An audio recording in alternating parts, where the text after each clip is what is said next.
hope this blessed month is bringing barakah, reflection, and growth into your lives. My name is Aman Zahid, and I am representing the Chartered Accountant Student Association CASA South platform. It is truly an honor to be moderating this session today. CASA has always aimed to create discussions that are not only professionally relevant but also meaningful for students and young professionals. It feels especially meaningful to be discussing zakat during Ramadan because this is the time when many of us are actively calculating it.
In addition, she is an active member of Southern Regional Committee SRC ICAP and recently appointed as Chairman CASA South for the tenure of 2026-27. She is also associated with the Pakistan Institute of Taxation and actively contributes to professional education and development in the field. Her experience across corporate advisory, professional education, and leaderships make her perspective extremely valuable for today's discussion. Now, it is my privilege to introduce our keynote speaker, Mr. Saud Tariq. Sir Saud Tariq is a partner at ST& Co. and co-founder of Taxman. He has extensive professional experience in taxation, advisory, and corporate matters. But what truly stands out is his contribution to education. He actively teaches students of CA, ACCA, and ICMA, mentoring future professionals not just in technical knowledge but also in ethical responsibility. Alongside that, he has also delivers Islamic lectures that motivates and guides the younger generation, helping students connect with their professional ambitions and with their Islamic values. Sir, we are truly grateful for your time. Over to you. Thank you very much.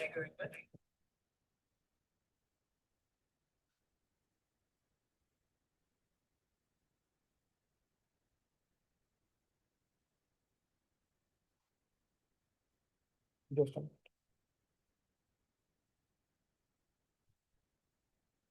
Okay, thank you very much, Iman, for the introduction. Now I would like to start the session on zakat.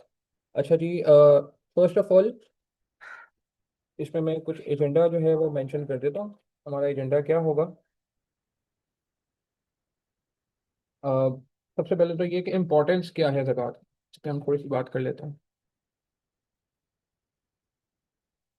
Secondly फिर हम इस पर बात कर लेते हैं कि how we need to compute ज़कात, कैसे कंप्यूट होती है, इसमें कौन से एसेट्स क्वालिफाई करते हैं, कौन से एसेट्स क्वालिफाई नहीं करते, ये सारी बातें हम करेंगे इंशाल्लाह. और इसके बाद हम ये भी बात कर लेते हैं कि कट ऑफ डेट का एक बहुत इंपॉर्टेंट इशू रहता है. ठीक है जी, कि कट ऑफ डेट क्या होती है, कैसे होती है, इसको थोड़ा अलग से एम्फसाइज भी कर लेंगे एक दफ़ा. और एंड देन हम डिस्ट्रीब्यूशन पे बात कर लेंगे. और एक और भी हम बात कर लेंगे कि ओवरऑल बेनिफिट टू सोसाइटी, मतलब इससे हमें एक तो चले दुनियावी दीनी फ़ायदा तो होगा, मगर दुनियावी फ़ायदा क्या होगा. तो ये हम जो है ना क्या कहते हैं सेशन में चीज़ें कवर कर रहे होंगे. अच्छा, सबसे पहले तो मैं आप लोगों से जो है ना क्या कहते हैं कंफर्म करना चाहूँगा कि आप लोगों को क्या लगता है, थोड़ा थोड़ा सा आप लोग बताएं कि चैट के थ्रू के ज़कात की क्या इंपॉर्टेंस है. अगर सिर्फ वन लाइनर, अगर मैं आपको कहूँ सिर्फ वन लाइनर, कि क्या इंपॉर्टेंस आप समझते हैं कि इस्लामिक पर्सपेक्टिव में क्यों ज़कात ज़रूरी होती है। चैट के थ्रू अगर जो लोग लाइव में आए वो ज़रा मुझे बताएं।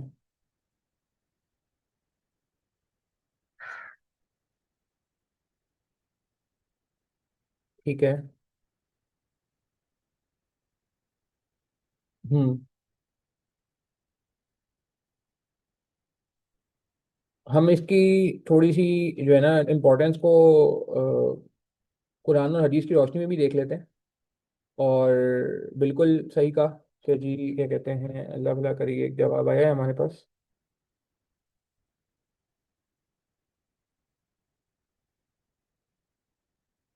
डिस्ट्रीब्यूशन ऑफ वेल्थ बिल्कुल सही है।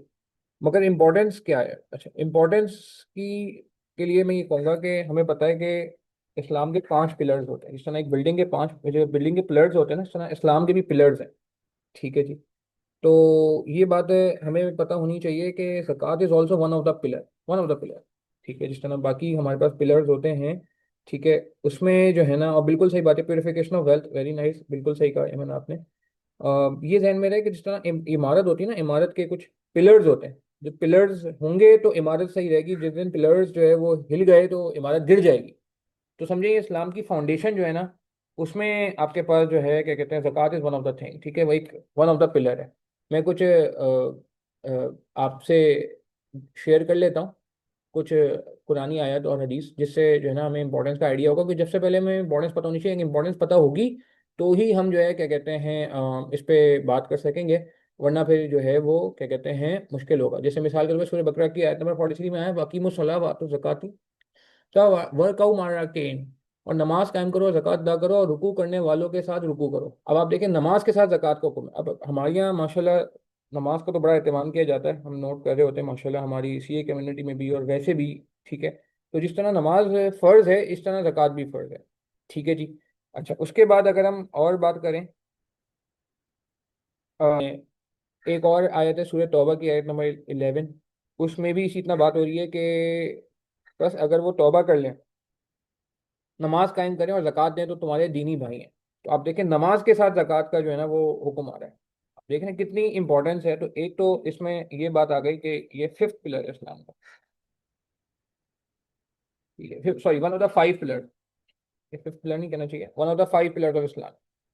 और दूसरी बात ये कि इसमें बिल्कुल नमाज के साथ ही जो है ना क्या कहते हैं इसका जिक्र आ रहा है। तो इसका मतलब ये हुआ कि इस तरह नमाज हम पे फ़र्ज है, ठीक है, इस तरह हम पे ज़कात भी फ़र्ज है। ठीक है जी। इसी तरह एक और जगह जो है वो आयत में आया हुआ है कि ए नबी, इनके अम्वाल में से सदका ज़कात लें जिससे तुम उन्हें पाक करोगे और इनका तज़किया करोगे। तो अभी किसी ने कहा था प्योरिफिकेशन ऑफ वेल्थ, बिल्कुल सही बात की थी कि प्योरिफिकेशन ऑफ वेल्थ भी जो है वो एक जिसे कहते हैं ना कि ज़कात का जरिए है। और एक और जगह भी नमाज और ज़कात का साथ हुक्म आया है सूरह अंबिया आयत नंबर 73 में, कि हमने उनकी तरफ नेकियां करने, नमाज कायम करने और ज़कात देने का हुक्म भेजा है। ठीक है जी। तो ये मैंने कुछ आपके सामने जो है ना कुरान की आयत वो रखी हैं जिसके थ्रू हमें इम्पोर्टेंस का पता चलता है। और हदीस में भी आया हुआ है कि इस्लाम की बुनियादें 5 चीज़ों पर रखी गई हैं। इस बात की गवाही देना कि अल्लाह के सिवा कोई माबूद नहीं और मोहम्मद सल्लल्लाहु अलैहि वसल्लम अल्लाह के रसूल हैं। नमाज कायम करना, ज़कात अदा करना, हज करना और रमज़ान के रोज़े रखना, रमज़ान के रोज़े रखना। तो देख रहे हैं आप कि कितनी ज़्यादा इंपॉर्टेंस जो है वो ज़कात को दी जा रही है। कि आप देख रहे हैं कि उसमें जो है ना वन ऑफ द पिलर कहा गया है हदीस में। ठीक है जी। और उसके बाद एक और भी जगह हज़रत अबू अय्यूब अंसारी रज़ी अल्लाह तआला अन्हु से रिवायत है, नबी सल्लल्लाहु अलैहि वसल्लम ने फरमाया, मुझे ऐसे अमल उन्होंने पूछा कि मुझे ऐसे अमल बताइए कि मैं जन्नत में ले जाया जाऊँ। तो आप वसल्लम ने फरमाया, अल्लाह की इबादत करो, उसके साथ किसी को शरीक ना करो, नमाज कायम करो, ज़कात अदा करो और रिश्तेदारों से मेल जोल रखो। अच्छा, रिश्तेदारों से मेल जोल का भी बड़ा जिसे कहते हैं ना कि एक अलग टॉपिक है। आज तो हम उस पर बात नहीं कर सकेंगे, मगर बहरहाल ये भी एक टॉपिक ऐसा है जिसपे जो है ना क्या कहते हैं आजकल हमारी बड़ी कोताही होती है, कमी कोताही हो जाती है आज के इतने मटीरियलिस्टिक दौर में। बहरहाल ये भी आप देखें कि नमाज के साथ और ज़कात के साथ जो है वो, और अल्लाह को शरीक ना करने के साथ ही हदीस में जो है ना इसका जिक्र आया है। अच्छा, अब ये तो बात हो गई कि जो है ना ये इतना इंपॉर्टेंट है कि अगर पिलर है, जैसे आप समझ रहे हैं कि इमारत का पिलर होगा तो ही हम जो है वो इस इमारत को समझेंगे कि मजबूत है, और अगर ये पिलर नहीं होगा तो इमारत जो है वो गिर जाएगी। ठीक है जी। फॉर एग्जाम्पल, ये एक बिल्डिंग है, तो बिल्डिंग के पिलर्स में से एक पिलर जो है वो ज़कात है। ठीक है जी, 5 पिलर्स हैं अगर इस्लाम के, तो एक पिलर जो है वो ज़कात है। ये मैं बात समझ आ गई। अच्छा, अब बात कर लेते हैं, बिल्कुल ये मैं बात करता हूँ सादा शफाक, बिल्कुल बात करनी है कि सबसे पहले तो हम बात करते हैं कैसे कंप्यूट करते हैं ज़कात को ना। ठीक है, अब कंप्यूटेशन ऑफ ज़कात पे हम बात कर लेते हैं। अच्छा, कंप्यूटेशन ऑफ ज़कात को समझने से पहले हमें एक बात समझनी होगी। एक चीज़ होती है निसाब। निसाब क्या होता है? अच्छा, निसाब जो है ना वो हमारे पास एक मिसकॉन्सेप्शन ये 7.5 तोला गोल्ड और 52.5 तोला 52.5 तोला चांदी। अब हम कुछ लोग ये समझते हैं, ठीक है, कि जिनके पास गोल्ड है वो गोल्ड का निसाब देखेंगे, जिनके पास सिल्वर है वो सिल्वर का निसाब देखेंगे, या जिनके पास गोल्ड है वो गोल्ड का निसाब देखेंगे, और जिनके पास गोल्ड के अलावा कैश है या बैंक में पैसे पड़े हुए हैं या शेयर में पैसे पड़े हुए हैं तो वो फिर ये नीचे वाला हिसाब देखेंगे। अच्छा, ये बात ध्यान में रहे कि लोअर ऑफ का कॉन्सेप्ट है। लोअर ऑफ का कॉन्सेप्ट है। हाँ, अगर बिल्कुल प्योर किसी के पास गोल्ड है, प्योर गोल्ड का मतलब ये है कि गोल्ड के अलावा उसके पास 1 रुपया भी फालतू नहीं है, जो कि प्रैक्टिकली आज के दौर में पॉसिबल ही नहीं है कि किसी के जेब में 10 रुपए भी ना हो, कि सिर्फ गोल्ड हो, मतलब इतना कोई अमीर हो कि 7.5 तोला गोल्ड रखता हो मगर उसके पास 10 रुपए भी ना हो, ठीक है, तो फिर समझ आता है कि वो इस वाले को क्वालिफाई करेगा। बट अगर मिसाल के तौर पे उसके पास गोल्ड भी है, गोल्ड के साथ कोई और एसेट, चाहे वो भले 10 रुपए का ही क्यों ना हो, ठीक है, वो इसके अंदर अगर एड ऑन हो जाता है तो फिर जो निसाब फॉलो होगा वो ये वाला फॉलो नहीं होगा। वो आपको जो निसाब फॉलो करना होगा वो फिर दूसरे वाला फॉलो करना होगा, विच इज 52.5 तोला चांदी। 52.5 तोला चांदी, ठीक है जी। तो हमारा जो पाकिस्तान में या वैसे में हम बात करें तो दुनिया में जो ज़्यादा जिसे कहते हैं कि कॉमन निसाब बनता है वो ये बनता है 99.99% केसेस में। क्योंकि ये बात ध्यान में रहे कि क्योंकि कुछ लोग ये कहते हैं, हम मुझसे भी बहुत सारे लोग पूछते रहे कि जी मेरे पास गोल्ड है तो मैं तो इस हिसाब से दूंगा, मेरे पास तो गोल्ड 2 तोला है, 3 तोला है। नहीं, अगर आपके पास 1 तोला भी है ना, जो आजकल मिसाल के तौर पे रेट चल रहा है 1 तोला से थोड़ा ऊपर, तो आप पे ये जो है ना क्या कहते हैं ज़कात लाजिम हो जाएगी। ठीक है जी। तो एक बात तो ये समझ लें। अच्छा, निसाब के लिए ये भी ध्यान में रहे कि किस दिन का रेट यूज होगा। अच्छा, अब ये कैलकुलेशन ऑफ ज़कात कट ऑफ डेट वैसे मैंने नीचे लिखी है, मगर कट ऑफ डेट को मुझे साथ साथ लेके चलना होगा। हमें कट ऑफ डेट पे रेट देखना होगा, ठीक है जी। तो एक मैं टाइमलाइन बना लेता हूँ, ऐसी मैंने एक पहले भी वीडियो बनाई थी, रेट ऑफ गोल्ड और सिल्वर।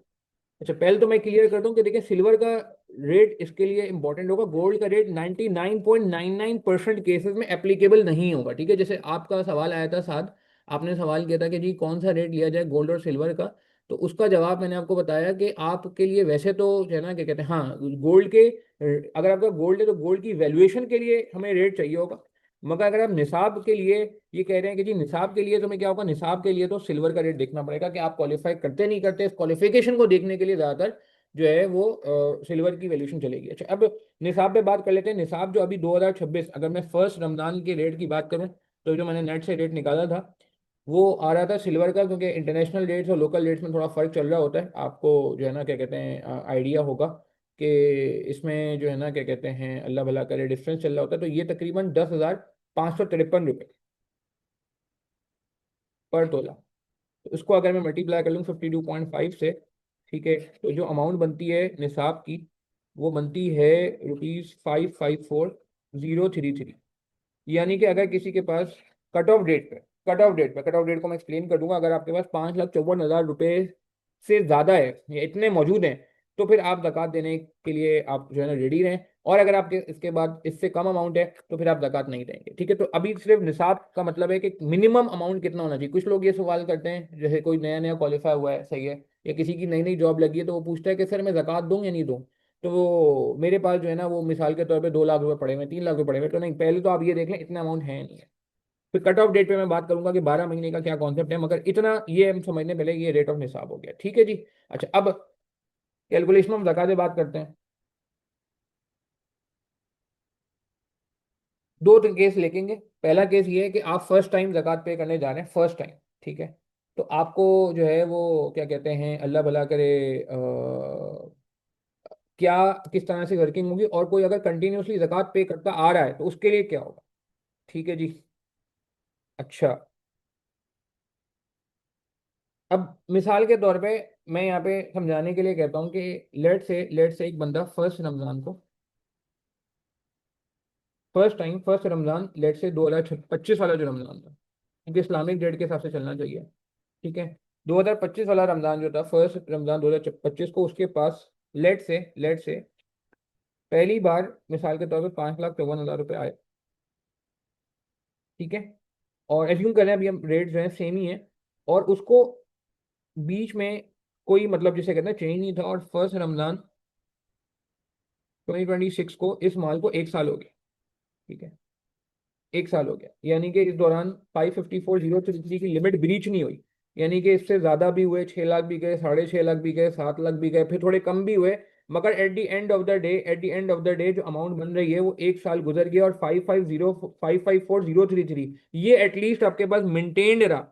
ठीक है, ये फर्स्ट टाइम ज़कात पेयर की बात हो रही है, तो इसका मतलब है अब आप फर्स्ट ज़कात पे करेंगे यहाँ पे, इधर पे करेंगे 1 रमजान 2026 को, ये आपकी जिंदगी की पहली ज़कात होगी। एज्यूम कर रहा हूँ कि 1 रमजान को ही आप इतने मालदार बने थे कि आपके पास इतनी सेविंग जमा हो गई थी, सेविंग।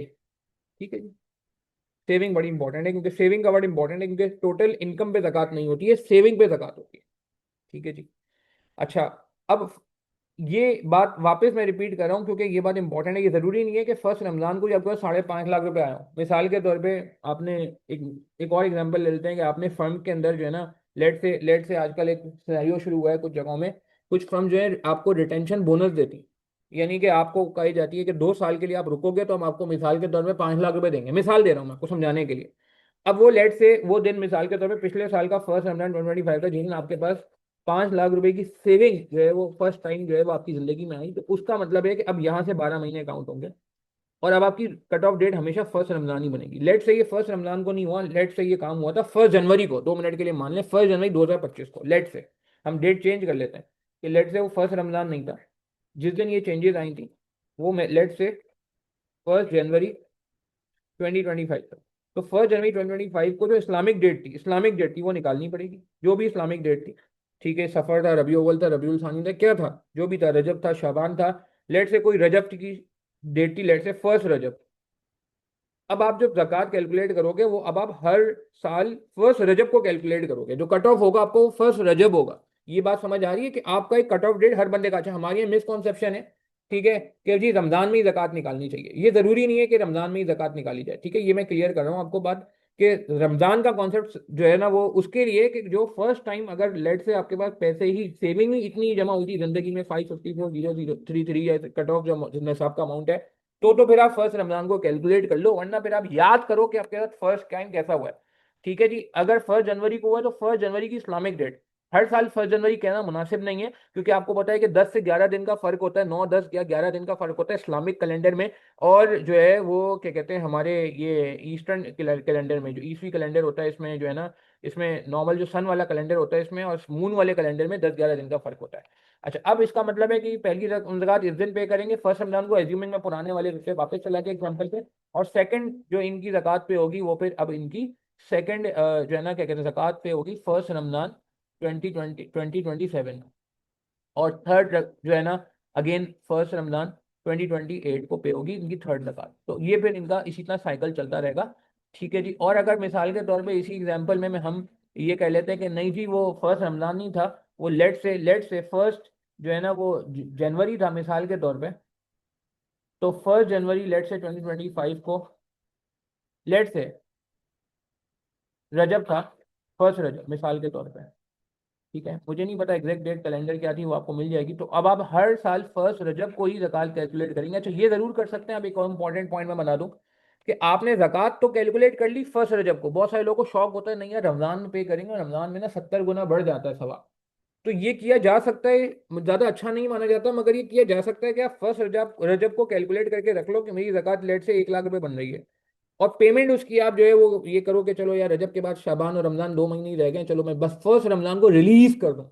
तो उस केस में कैलकुलेशन जो होगी वो 1 रजब को होगी। मेरी बात समझ आ रही, कैलकुलेशन 1 रजब के रेट्स पे होगी। जैसे अभी साथ ने बहुत अच्छा सवाल किया था, वैल्यूएशन क्या लेंगे, तो साथ फिर आप उस केस में वैल्यूएशन 1 रजब की लोगे, मगर जो ज़कात आप रिलीज करोगे, रिलीज मीन जो पेमेंट करोगे, जो आप पे करोगे, वो फिर आप भले रमजान में कर दो। अच्छा, कुछ लोग ये भी करते हैं, जैसे मुझ समेत मैं थोड़ा सा कोशिश करता हूँ कि नहीं यार प्रूडेंट रहूं, जिंदगी मौत का कोई भरोसा नहीं है, तो मैं कोशिश करता हूँ कि लेट से अगर मिसाल के तौर पे मेरा 1 रजब से 1 रजब बन रहा है, तो मैं 12 महीने का जो नेक्स्ट ईयर बन रहा है, ठीक है, वो मैं उसमें क्या करूँ, डिस्ट्रीब्यूट कर दूं पहले से ही, डिवाइड बाई 12 करके। कुछ लोग ये करते हैं डिवाइड बाई 12 करके, हर महीने कुछ ना कुछ अमाउंट निकालते रहते हैं, और फिर एंड में चेक कर लेते हैं कि यार मेरा जो अभी करंट रेट चल रहा है, क्योंकि जाहिर सी बात है आपको पता है गोल्ड और सिल्वर के रेट बहुत ज्यादा फ्लक्चुएट करें। लास्ट टाइम 3,05,000 रुपए एक तोला का रेट था 1 रमजान को, इस बार 5,08,500 था तकरीबन 1 रमजान को, तो तकरीबन 67% का अप्रिसिएशन आया। तो अब अगर मैं वही पुराने वाले रेट से 3,05,000 पिछले साल के जक़ात के हिसाब से पे करता रहूंगा, तो फिर तो मेरे डिवाइड बाय 12 करके हर महीने की जो जक़ात बन रही होगी कम बन रही होगी, तो शॉर्टफॉल जो है वो फिर मैं अपने कट ऑफ डेट पे पूरा कर दूं। आप मेरा पॉइंट समझ रहे हैं कि calculation should be on the cut off date. Release करने के लिए आपके पास जो है ऑप्शन है, आप चाहो तो पहले रिलीज कर दो मंथली बेसिस पे, आप चाहो तो उसी दिन रिलीज कर दो, आप चाहो तो बाद में कर दो। और अगर कोई कहता है कि नहीं यार मैं तो 2-3 साल से जक़ात नहीं दी, तो वो बाद में भी रिलीज कर सकता है। ये नहीं है कि जैसे मिसाल के तौर पे एक मिसाल, एक मेरे रिश्तेदार है उनकी डेथ हो गई थी, पता चला उन्हें उनकी 2 साल की जक़ात अदा नहीं हुई थी, तो उनके माल में से 2 साल की पिछले सालों की जक़ात अदा की गई। ठीक है जी, ये कह के नहीं यार ये नहीं होता कि लैप्स हो जाए, लैप्स नहीं होती जक़ात। तो distribution cut off date is for calculation and release जो होती है जक़ात, उसके लिए आप ये भी कर सकते हो। रिलीज ऑफ जक़ात के लिए मैंने आपको क्या बताया, अभी जक़ात की कैलकुलेशन में बात करता हूँ कौन से एसेट्स आते हैं कौन से नहीं आते, मगर पहले ये मोटी मोटी बातें बैकग्राउंड में पता हो, ताकि फिर हम मेन चीज पे बात करें तो यहाँ पे प्रॉब्लम ना हो। तो release can be during the month, during the year. आपको बीच में कोई आपका कोई मिसाल के तौर पे ऐसा जानने वाला आ गया, को पुराना एम्प्लॉय आ गया जिसको बहुत जरूरत पड़ गई पैसों की, और आपको पता है कि इसको जक़ात देनी है, ठीक है। इनफैक्ट इस पे डिस्ट्रीब्यूशन में भी बात करेंगे कि किस किस को डिस्ट्रीब्यूट किया जा सकता है, ठीक है। तो आप ड्यूरिंग द ईयर भी जो है वो बीच में भी जक़ात दे सकते हो। Second, on the cut off date, cut off date पे भी आप दे सकते हो, और आफ्टर कट ऑफ डेट भी दे सकते हैं। मगर आफ्टर कट ऑफ डेट में अल्लाह ना करे, जिंदगी मौत का कोई भरोसा नहीं, अगर आपका जो है वो क्या कहते हैं चले गए दुनिया से, तो ये आपके ऊपर लाइबिलिटी मानी जाएगी। फिर आप या तो किसी को वसीयत करके जाएं, बता के जाएं कि भाई मेरी इतनी ज़कात अदा नहीं हुई थी, ये आप मेरी ज़कात अदा कर दीजिएगा। क्या यहाँ तक बात समझ आ रही? किसी का यहाँ तक कोई सवाल है तो मुझसे पूछ लें।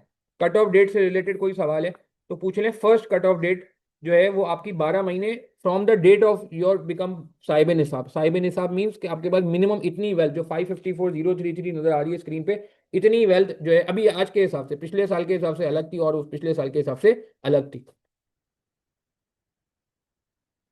यहां तक मुझे बता दें, कोई किसी का सवाल है तो पूछ लें कि 12 months, first 12 months, first time के लिए 12 मंथ्स है, बाकी आगे के लिए क्या है वो मैं बताता हूँ आपको। कि फर्स्ट टाइम आपका जो सेविंग आई थी इतनी, अच्छा ये सेविंग अगर 54033 जो है वो 12 महीने मेंटेन नहीं हुई, 11 महीने मेंटेन हुई, फिर अचानक आपको कोई प्रॉब्लम आ गया, कोई इशू आ गया, कोई गाड़ी खरीदनी पड़ गई ऐसी जो यूज में थी, आपने कोई कोई घर के पैसे घर खरीदना पड़ गया जिसपे ज़कात नहीं होती है, या कोई मशीन ऐसी खरीद ली, जो भी था, और अगर ये पैसे कम हो गए, लेट से 5 लाख हो गए, ठीक है, उसके बाद फिर उसके बाद ये हुआ कि आपके पास फिर ये 5 लाख ही रहे एंड तक, तो अब 11 महीने की जक़ात नहीं होगी। अब आप बोलोगे 12 महीने पूरे नहीं हुए, तो फिर आपको इस डेट का वापस देखना पड़ेगा कि अब आप नेक्स्ट टाइम कब होते हो। अब लेट से नेक्स्ट टाइम वापस 554,033 हो गए फर्स्ट रमजान को, तो फिर 12 महीने यहाँ से काउंट हो, ठीक है।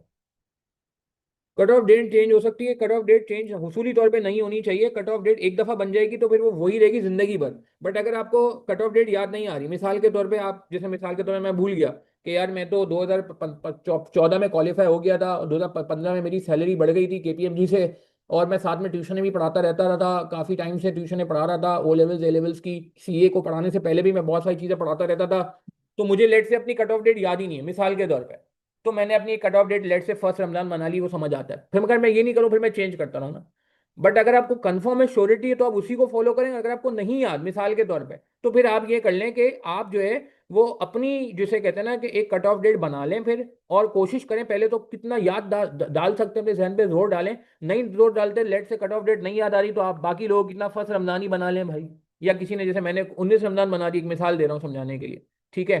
अच्छा एक चीज ये कि 1 ईयर का टाइम पीरियड स्टार्ट होता है where we have 5 lakh saving, it start when हमारे पास 5 lakh in saving, and there is also an age limit. यानी एज लिमिट तो यार वही है, कोई मतलब माशाल्लाह आप मतलब जिसे कहते हैं बालिग हैं, सही है, तो जो इन्फेंट्स हैं उन पे ज़कात नहीं होती है, सही है, जो बालिग लोग होते हैं उन पे ज़कात होती है। तो एज लिमिट का ऐसा कोई वो नहीं है, ठीक है। हाँ वो बहुत बच्चा ऐसा है कि 2-3 साल का बच्चा है, उसके नाम पे जो है ना वो कर दिया गया है, तो वो एक अलग कॉन्सेप्ट है, मगर वैसे एज का कोई ऐसा मसला नहीं। हाँ 12 महीने पूरे होने जरूरी है। 12 महीने से जैसे मैंने बताया, अगर 11 महीने पूरे हो और एक महीना रह गया, तो फिर जब से फिर आपके पास वेल्थ आ जाएगी साहिब निसाब वाली, तब से फिर आप अपना जो है ना क्या कहते हैं 12 महीने का पीरियड शुरू करोगे, ठीक है। यहाँ तक बात समझ आ गई? फरदाम क्लियर है? कट ऑफ डेट पे भी मैंने बता दिया। अमद, टीन एजर्स जो हैं यार, वो टीन एजर्स तो बालिग होते हैं ना माशाल्लाह, जब भी तो बिजनेस कर रहे हैं, सही है। 15 ईयर्स, 14 ईयर्स, 16 ईयर्स में I think we can term M as जो है ना कहते हैं एडल्ट्स। तो बिल्कुल उन पे ज़कात है, बिल्कुल है, ज़कात देनी चाहिए उनको, कैलकुलेशन भी होनी चाहिए। तो बात हो रही है बहुत छोटे बच्चों की, 2-4 साल 5 साल, 3 एजर्स तो माशाल्लाह यार आजकल इतने स्मार्ट ने भी तो बिजनेस कर रहे हैं वो, माशाल्लाह। खैर नहीं, बिल्कुल स्टार्टअप्स हैं काफ़ी छोटे छोटे बच्चों के, ए लेवल्स के बच्चे बहुत अच्छे काम कर रहे हैं आजकल यार। अच्छा जी, बुरे काम भी कर रहे हैं, अल्लाह माफ़ करे, खैर, मगर वो अच्छे काम भी कर रहे हैं। अच्छा जी, तो ये बात हो गई, रिलीज पे भी बात हो गई। अब आ जाते हैं जरा कि भाई एसेट्स में क्या क्या शामिल होता है, सेविंग में क्या क्या शामिल होता है। अच्छा, एक चीज और चले मैं साथ साथ ही डिस्कस कर लूं। अब एक चीज ध्यान में रहे, मिसाल के तौर पे एक बंदा वो है, ठीक है, मैं सेकंड केस डिस्कस कर लेता हूँ, कि जो ऑलरेडी ज़कात पे कर रहा था, ठीक है, फिर जल्दी से हम उस पर आ जाएंगे कि एसेट्स में क्या क्या शामिल होता है। लेट से मेरा कट ऑफ, मैं मिसाल देने के ले रहा हूँ, मिस्टर ए की बात कर लेते हैं। मिस्टर ए जो है ना, उनका कट ऑफ है मिसाल के तौर पे 1 रमजान, ठीक है जी। अब ये बड़ी इंपॉर्टेंट पॉइंट है जो अक्सर लोग गलती करते हैं, और इस पर मेरी बड़ी लोगों से बहस हुई, इनफैक्ट मेरी अपने रिश्तेदारों से बहस हो गई इस बारे में कि भाई ऐसा नहीं होता। लेट से आप फर्स्ट फर्स्ट रमजान को ज़कात पे करते हो, और फर्स्ट रमजान 2025 यानी कि लास्ट ईयर आपके पास मिसाल के तौर पे जो क्वालिफाइंग एसेट्स थे, मिसाल के तौर पे जिस पर ज़कात बनती है, वो 10 लाख थे। 10 लाख रुपए किसी के पास मौजूद थे, ठीक है जी, 1 मिलियन समझ लें, और उस पर 2.5% कितना बनता है जी, 25,000 रुपये उन्होंने ज़कात अदा कर दी पिछले साल। ठीक है, ये मिस्टर ए की कहानी। अच्छा, अब सुनिएगा प्लीज, ये एक मिसकॉन्सेप्शन है, फिर मैं एसेट से बात करता हूँ। अब अगली जो ज़कात मिस्टर ए ने पे करनी है, वो पे करनी है 1 रमजान 2026, यानी कि इस बार। अब क्या हुआ जी, अब 1 रमजान 2026 को मिस्टर ए ने 10 लाख रुपए, अच्छा मिसाल के तौर पर मान लेंगे 10 लाख रुपए उनके जो है ना, वो किसी शेयर्स वगैरह में लगे हुए थे, ठीक है, शेयर्स में नहीं करते, आसान कर लेते हैं, लेट से इन्होंने कैश ही रखा हुआ है, ये बहुत प्रूडेंट है, बैंक में पैसे रखवाते नहीं है सूद की वजह से, बहुत अच्छी सोच है। और दूसरा ये कि बस इन्होंने जो है ना, क्या कहते हैं, कहीं पैसा लगाया भी नहीं है कि कहीं ये ना हो शेयर में पैसे डूब जाए, बस 10 लाख रुपए इन्होंने कैश रखा हुआ है, बस 2-5 लाख की गाड़ियां इन्होंने रखी हैं, उन्हीं को देख के खुश होते रहते हैं, और इन्होंने को देख रखा हुआ है, इन्होंने कहा जी मुश्किल काम है, मुझे काम आएगा, जब मैं कभी जॉब वॉब छोड़ दूंगा तो मैं यहाँ से खर्चा करूंगा। अब मिस्टर ए के साथ क्या हुआ जी, मिस्टर ए ने बीच में सैलरी जितनी होती है वो सारी इनकी खर्च हो जाती है एक्सपेंसेस में, ठीक है, इनको अचानक 1 रमजान से 10 दिन पहले, ठीक है, लेट से इनको 1 रमजान से 10 दिन पहले इनको इनकी ऑर्गेनाइजेशन ने 2 लाख रुपए का बोनस दे दिया। बोनस कि आप बहुत अच्छे नेक आदमी हैं, आप बहुत अच्छा काम करते हैं, ईमानदारी से काम करते हैं, अटेंडेंस भी आपकी पूरी, आपको 2 लाख का बोनस दे। अच्छा, 2 लाख का बोनस भी कैश में दे दिया। अब इस बार जो उनको गड्डियां मिली हैं वो लाख लाख रुपए की 2 गड्डियां, पहले उनके पास 5,000 वाली 2 गड्डियां थी, ठीक है जी, 5,000 × 100 × 2, ठीक है, तो ये कैश काउंट भी इन्होंने करा हुआ है अपने पास, ये ऑडिटर भी रह चुके हैं माशाल्लाह, तो इनको पता है कैश काउंट होता है तो उसमें नंबर ऑफ नोट्स लिखने होते हैं, तो इन्होंने 5,000 रुपए की 100 नोटों वाली 2 गड्डियां रखी हुई थी, जो जगह 10 लाख रुपए इनके बन रहे थे। अब इनको 1,000 वाली 2 गड्डियां जो है वो मैनेजमेंट ने दे दी, ये कह के कि यार आप बहुत अच्छे आदमी हैं और टैक्स वैक्स में ना आए, इसलिए उनको कैश में दिया गया। लोग समझते हैं कि अगर बैंक अकाउंट में आएंगे पैसे तो वो फिर टैक्स की नज़रों में आ जाए, ठीक है। तो अब इनके पास मुझे बताएं कितनी वेल्थ हो गई, क्या लग रहा है आपको? अब इनकी वेल्थ कितनी हो गई? अब इनकी वेल्थ हो गई है 1 रमजान 2022 कितनी हो गई जी, बताएं जरा। वो 10 लाख रुपए की गड्डियां अभी भी रखी हुई हैं, वो 5-5 हजार रुपए की गड्डियां अभी भी रखी हुई हैं, और अब इनके पास कितनी गड्डियां हो गई? अब इनके पास 4 गड्डियां हो गई, कितने, 12 लाख रुपए हो गए, एग्री करते हैं? 1.2 मिलियन। अच्छा, 1.2 मिलियन में अगर कैश काउंट करा जाए इनका, तो इनके पास 2 गड्डियां आज जो है वो मौजूद होंगी, कितने वाली? 2 गड्डियां मौजूद होंगी इनके पास जो है वो 5-5 हजार वाली, और 2 गड्डियां इनकी मौजूद होंगी 1,000 वाली। अब इस पे सवाल ये आता है कि भाई जक़ात किस पे देंगे, वो 10 लाख पे देंगे या 12 लाख पे देंगे, या 10 लाख पे वो 12 महीने की देंगे और 2 लाख पे वो 10 दिन की जक़ात देंगे, प्रोपोर्शनेट करेंगे, क्या करेंगे बताएं? 12 लाख में एक तो इनके पास 10 लाख रुपए, 5,000 वाली नोटों की गड्डियां, 2 गड्डियां, और 2 लाख रुपए अलग हैं जो मैनेजमेंट ने अभी अभी दिए हैं इनको, 1,000 वाले नोटों की 2 गड्डियां, 2,000 वाले नोट आते नहीं है भैया। अब सवाल ये है कि ये इनका आर्गुमेंट ये है कि जी मैं इस पे तो ज़कात दूंगा क्योंकि इसको तो साल हो गया, मगर मैं इस पे क्यों ज़कात दूं? बिल्कुल बिल्कुल बिल्कुल, एक्यूमुलेटेड का वर्ड बड़ा इंपॉर्टेंट है यहाँ पे। हम एज एट, हम लोग अकाउंटेंट है ना, जो लोग अकाउंटेंट है वो बात समझते हैं, हमें एज एट पोजीशन, हमें एक बैलेंस शीट बनानी पड़ेगी, भी थोड़ी देर में बैलेंस शीट बन भी रही हो, एक बैलेंस शीट बड़ी स्पेशल होगी, और आप लोग क्लाइंट से भी हेल्प कर सकते हो लोगों को यार, ठीक है ना, कोई आपका कोई क्लाइंट है या कोई आपके जान पहचान वालों का बिजनेस है, उनकी ज़कात कैसे निकलती है, ये मैं इस पर भी बात करूंगा कि मेरे कुछ क्लाइंट्स हैं वो बड़ा परेशान होते थे ज़कात के लिए, अल्लाह का शुक्र है हम लोग को बैठते हैं क्लाइंटों के साथ और उनकी ज़कात कैलकुलेट कर देते हैं। खैर, तो ज़कात जो है वो इस पे भी कैलकुलेट होगी और एक्यूमुलेटेड वेल्थ पे भी होगी, यानी कि पूरे आपको जो है 12 लाख पे ज़कात कैलकुलेट करनी पड़ेगी 2.5%, जो कि कितना बन जाता है जी, मेरे ख्याल से 30,000 रुपये जो है वो ज़कात देनी पड़ेगी। इनका आर्गुमेंट था जी ये तो मेरे पास अभी आए, इसको साल नहीं हुआ है, इसको 1 ईयर नहीं हुआ, मगर 1 ईयर नहीं हुआ मगर फिर भी ज़कात आपको देनी पड़ेगी, इसको 1 ईयर हो गया, इसको ज़कात तो देनी थी मगर इस पर भी देनी पड़ेगी। अगर आपके पास एक दिन पहले भी पैसे आ जाते ना, बोनस अगर 1 रमजान से एक दिन पहले चांद रात को भी वो आपको दे देते ना, तो भी आपको जो है ना क्या कहते हैं, आपको ज़कात की कैलकुलेशन में शामिल करना होगा। ये बात समझ आ रही है आपको? पूरे 1.2 मिलियन पे होगी। एक साहब है, उन्होंने अपना घर बेचा, सीरियस बता रहा हूँ मैं आपको, अभी इस साल का किस्सा है। एक साहब ने अपना घर बेचा है, उनको पता नहीं कितने करोड़ रुपए मिल गए, ठीक है। तो अब वो कह रहे हैं कि जी मैं तो साल नहीं हुआ। नहीं भाई, ऐसा नहीं है। अब वो जो है ना क्या कहते हैं, आपको उसको पूरे पे ज़कात देनी पड़ेगी। ये नहीं कि जी उसका साल जो है ना पूरा होना चाहिए। अच्छा कुछ लोग यहाँ पे, अल्लाह माफ करे, थोड़ी सी गलत काम भी करते हैं। वो ये करते हैं कि जी 10 लाख रुपए पे ज़कात, 12 लाख पे ज़कात बनी थी, अचानक ही ना एंड में क्या किया कि कोई गाड़ी खरीद ली। गाड़ी पे ज़कात नहीं है अगर आपके पर्सनल यूज़ की गाड़ी है, वैसे पूरे साल गाड़ी नहीं ली, एंड में गाड़ी खरीद ली। अब आपने अगर गाड़ी खरीद ली 12 लाख रुपए की, तो उस पर ज़कात नहीं होगी। मगर बहरहाल इंटेंशन जो है, अल्लाह ताला दिलों के हाल जानता है। ये नियत नहीं होनी चाहिए कि मैं पहले गाड़ी खरीद लेता हूँ, रमज़ान में गाड़ी खरीदूंगा तो ज़कात देनी पड़ जाएगी। मैं एक काम करूँ, रमज़ान से पहले खरीद लेता हूँ। मेरी बात समझ रहे हैं कि जस्ट टू मैनिपुलेट, के जस्ट टू कि भाई मेरा कट ऑफ डेट से पहले पहले मेरी जो वेल्थ है, वो मेरी वेल्थ जो है 12 लाख ना रहे, वो कम हो जाए, ठीक है। तो मैं क्या करता हूँ कि अभी से ऐसा कोई एसेट ले लेता हूँ, ठीक है, जिस पे ज़कात नहीं है। अगर ये नियत कोई करता है तो ये बिल्कुल गलत माना जाता है। दिस इज कॉल्ड, जिसे कहते हैं, दो नंबरी। और अल्लाह ताला से तो दो नंबरी नहीं कर सकते, दिलों के हाल अल्लाह ताला जानता है। कि आपने जो है ऐसा कोई नहीं करना इंटेंशनली। हाँ, अनइंटेंशनली को खुदा ना खास्ता कोई एक्सपेंस करना पड़ जाए, कोई मेडिकल इमरजेंसी हो गई, कोई और मसला हो गया, तो उसमें तो आपको समझ आता है। बट वैसे मैं समझता हूँ कि ये मुनासिब नहीं है सोच।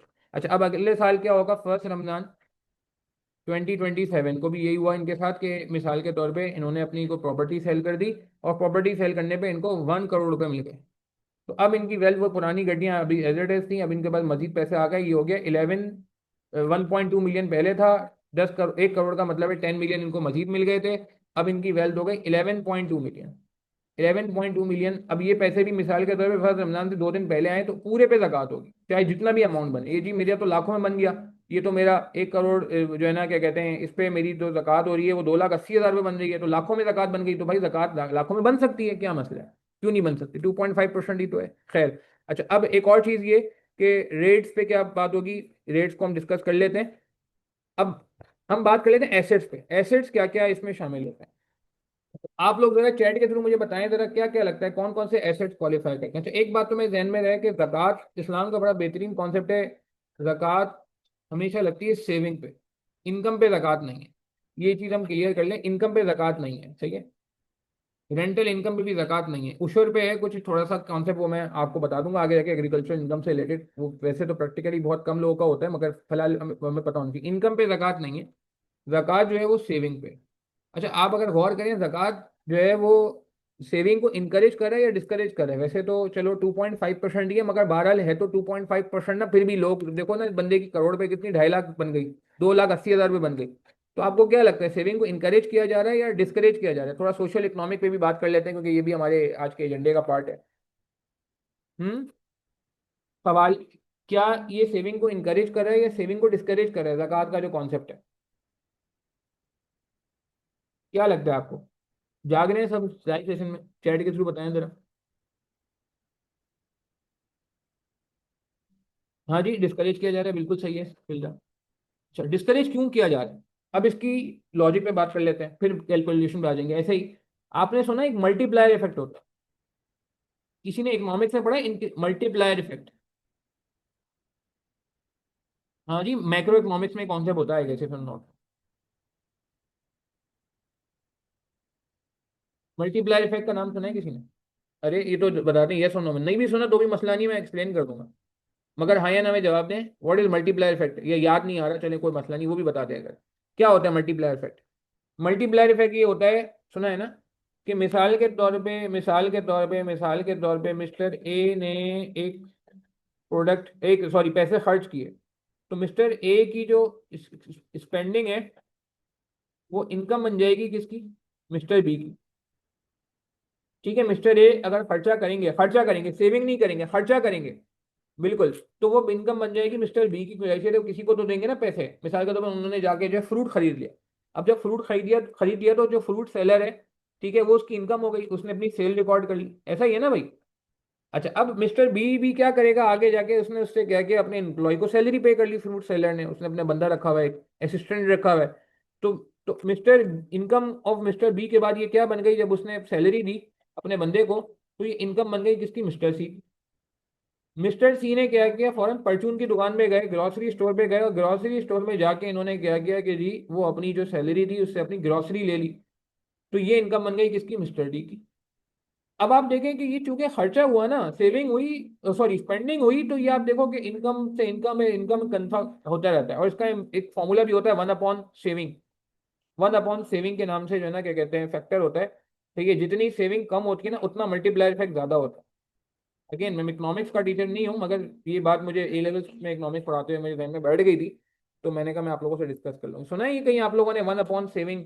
ये बैंक्स के लिए भी होता है, लिक्विडिटी क्रेडिट मल्टीप्लायर एक चीज होती है, वो खैर बैंक से मैं बहुत ज्यादा बात नहीं करता सूद की वजह से, बट बहरहाल जो लोग प्रैक्टिकली कहीं ऑडिट वॉडिट में देखते होंगे उनको ये बात समझ आती होगी। खैर, तो कहने का मतलब है, अगर ये मिस्टर ए स्पेंडिंग कर लेता, रोक लेता, पैसे खर्च ही नहीं करता, कहता नहीं यार फ्रूट खरीदने की क्या जरूरत है, छोड़ो यार कोई बात नहीं, बगैर फ्रूट के काम चला लेते हैं, तो ना इसकी इनकम होती बी वाले की, ना सी की इनकम होती, ना डी की इनकम होती। वो भी कहता है यार शायद अब हालात सही नहीं है, बंदे को कहता है भाई फारिग कर देता हूँ, सैलरी वैलरी देने के पैसे नहीं है मिसाल के तौर पे।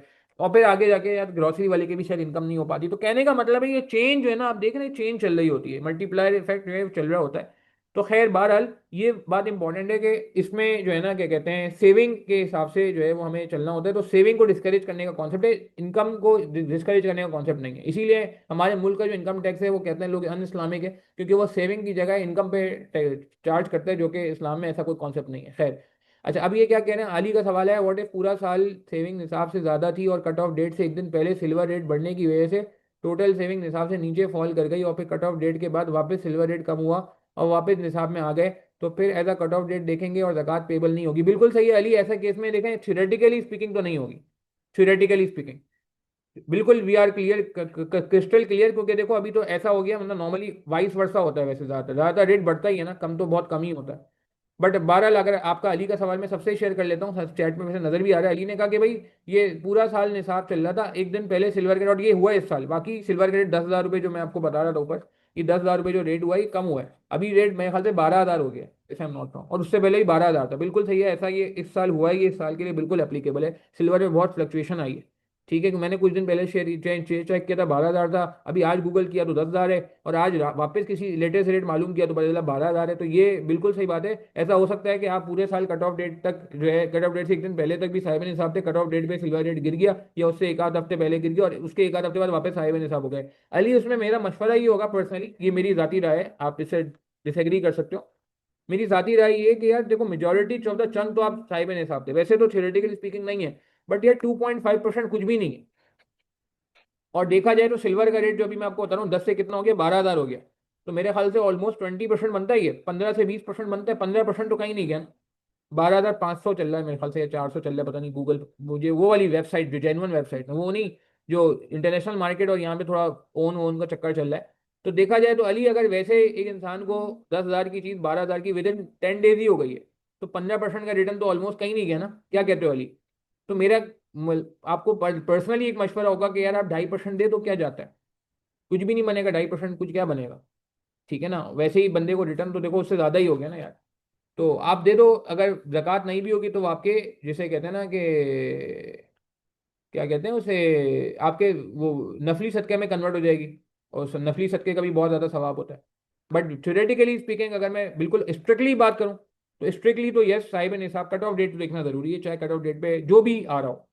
और कट ऑफ डेट अगर आपको कंफर्म भी है, और आपको कट ऑफ डेट कंफर्म ही नहीं है, मिसाल के तो फर्स्ट रमजान की कट ऑफ डेट नहीं है, तो फिर जिस दिन कट ऑफ डेट थी, फर्स्ट रजब थी, जो भी थी इस्लामिक डेट, उस हिसाब से चलना होगा। ठीक है, अच्छा आगे बढ़े अली। सिल्वर या गोल्ड में क्वांटिटी साहिब निसाब बनाएंगे या वैल्यू? वैल्यू बताता हूँ मैं अमाद, अब हम आ जाते हैं वैल्यू पे, असल चीज़ पे। अच्छा जी, एक चीज़ मैं वापस यहाँ पे बता दूँ, साहिब निसाब के लिए वैल्यू देखी जाएगी। मैंने कहा क्वांटिटी किस वक्त देखेंगे हमारे, क्वांटिटी उस वक्त देखेंगे जब या तो प्योर आपके पास गोल्ड ही हो, उसके अलावा 10 रुपए का कैश भी ना हो, और चांदी का 52 तोला उस वक्त देखेंगे जब सिर्फ चांदी हो या कैश हो मिला के। यानी कि हम इसको आसान कर लेते हैं कि हमने ना लोअर वाला फिगर यूज करना है दिस मंथ, गोल्ड वाला फिगर यूज नहीं करना। ठीक है, अच्छा एक और बात आ रही है जी हुमैरा की, कि किसी कल हम किसी ऐसे वीडियो को ज़कात दे सकते हैं कि दो डॉटर्स हैं, अकाउंट में डिपॉजिट में है, मगर डॉटर्स के लिए दोनों स्टूडेंट हैं, बट फाइनेंशियल प्रॉब्लम इतने हैं कि वो अपनी मेडिसिन भी नहीं लेती। अच्छा इस पे मैं बात करूंगा डिस्ट्रीब्यूशन पे, थोड़ा सा हम रेफर करते हैं क्योंकि मेन हमारा एजेंडा ये ना हो कि वो हो जाए, इस पे मैं बात कर लूंगा, थोड़ा सा टेक्निकल होता है। डिस्ट्रीब्यूशन के बाद हमें बहुत सारे फैक्टर्स को देखना चाहिए, क्योंकि ये फर्ज है ना। देखिए फर्ज है और पिलर है। पहली बात तो ये कि पांच, एक तो ये फर्ज है। फर्ज का मतलब होता है बिल्कुल ही, मतलब जैसे ना ऑब्लिगेटरी, इससे कोई छूट ही नहीं है। और ये वन ऑफ द पिलर भी है, यानी कि इस पे हमारा ईमान जो है ना वो, जिसे कहते हैं ना, टिका हुआ है। तो इसीलिए इसकी डिस्ट्रीब्यूशन में हमें अपनी अक्ल नहीं लगानी, हमें रूल्स को फॉलो करना है। ठीक है, और वो रूल्स अगर फॉलो हो रहे हैं, किसी पे अप्लाई हो रहे हैं तो ठीक है, नहीं अप्लाई हो रहे हैं तो फिर हमें उसको फिर कोई और तरीके से मदद कर दें, सदका कर दें, सही है ना। नफली सदकात होते हैं, वहां से करते हैं, फिर उसके में जक़ात ना दें। ठीक है, कुछ इसमें दो तीन ऐसी चीजें हैं जो मिसकॉन्सेप्शन है कि मस्जिद की कंस्ट्रक्शन हो रही है, बहुत दिल चाह रहा है मस्जिद बहुत आलीशान बनानी है, या मस्जिद की बहुत ज़रूरत है, तो क्या हम ज़कात दे रहे हैं? नहीं भाई, इसमें भी मसला आता है, वो बताते हैं। एम्बुलेंस है, सही है ना, एम्बुलेंस के खरीदने के लिए हम ज़कात दे दें क्या? तो इनमें कुछ मसले मसाइल हैं, इसमें मैं बात करूंगा, ये बहुत बारीक बातें हैं। अच्छा, अभी ज़रा बात कर लेते हैं कि ज़कात कैलकुलेट कैसे होती है। अच्छा, तो कौन कौन से एसेट्स क्वालिफाई करते हैं? अब हम आ जाते हैं कि एसेट्स पे।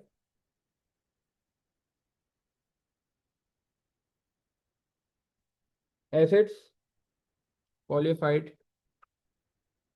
फॉर ज़कात। अच्छा जी, एक तो सबसे पहले आपके पास क्या होगा? Cash, physical cash. बिजनेस के लिए मैं बाद में बात करूँ, पहले इंडिविजुअल के लिए बात कर ले। और बैंक डिपॉजिट। ठीक है जी। और गोल्ड। अच्छा, फिजिकल कैश लेट से बंदे के पास मान लेते हैं 1 लाख रुपए पड़ा हुआ है, बैंक में पैसे मिसाल के तौर पर 2 लाख रुपए पड़ेगा। अच्छा, गोल्ड के लिए मिसाल के तौर पे 2 तोला पड़ा हुआ है। अच्छा, गोल्ड का रेट क्या था जी फर्स्ट रमजान को, किसी को पता है? फर्स्ट रमजान को बिल्कुल प्योर गोल्ड, इसमें जो वो होता है ना, क्या नाम है, इसमें भी क्या कहते हैं, अल्लाह भला करे, अगर ज्वेलरी की फॉर्म में है तो उसका रेट अलग होता है। पता है आपको? 21 कैरेट या 22 कैरेट की होती है ज्वेलरी, और जो प्योर गोल्ड होता है कॉइन्स की फॉर्म में लेते हैं आप, या बिस्कुट्स की फॉर्म में लेते हैं, तो वो 24 कैरेट होता है। हाँ, 5,08,500। 5,05,000 भी आया है कहीं एयर वाई के किसी फ्लायर में। 5,08,500 में थोड़ा हायर साइड ले रहा हूँ। कोई बात नहीं, दो तीन मतलब हजार से कोई फर्क नहीं पड़ता। तो ज़कात हमारी ज्यादा हो जाए, कम ना हो। ठीक है, लेट से 5,08,500 को ही हम यूज कर लेते हैं। तो मल्टीप्लाई कर लें 5,08,500 को 2 से, कितना बन गया मिसाल के तौर पे? ये बनेगा 10,17,000 मेरे ख्याल से, 10,17,000 if I am not wrong. ठीक है। अच्छा, और इसके अलावा और क्या उसमें शामिल होगा? किसी ने सिल्वर लिया हुआ है तो बिल्कुल वो सिल्वर भी शामिल करना होगा। और बताएं, ज़कात में क्या क्या शामिल होते हैं? कुछ एसेट्स ऐसे हैं जो हिडन होते हैं, लोग नहीं समझते, मगर वो ज़कात का पार्ट होने चाहिए। इंडिविजुअल की बात करें एक। जी, और कोई एसेट आपके ध्यान में आते हैं जिस पे ज़कात हो सकती है या होनी चाहिए?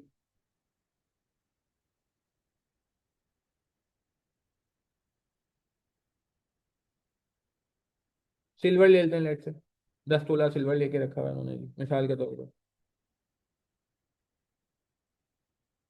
कितना रेट बताया था मैंने सिल्वर का आपको? सिल्वर का रेट था जी, ऊपर कहीं लिखा था हमने, 10,553, 10553।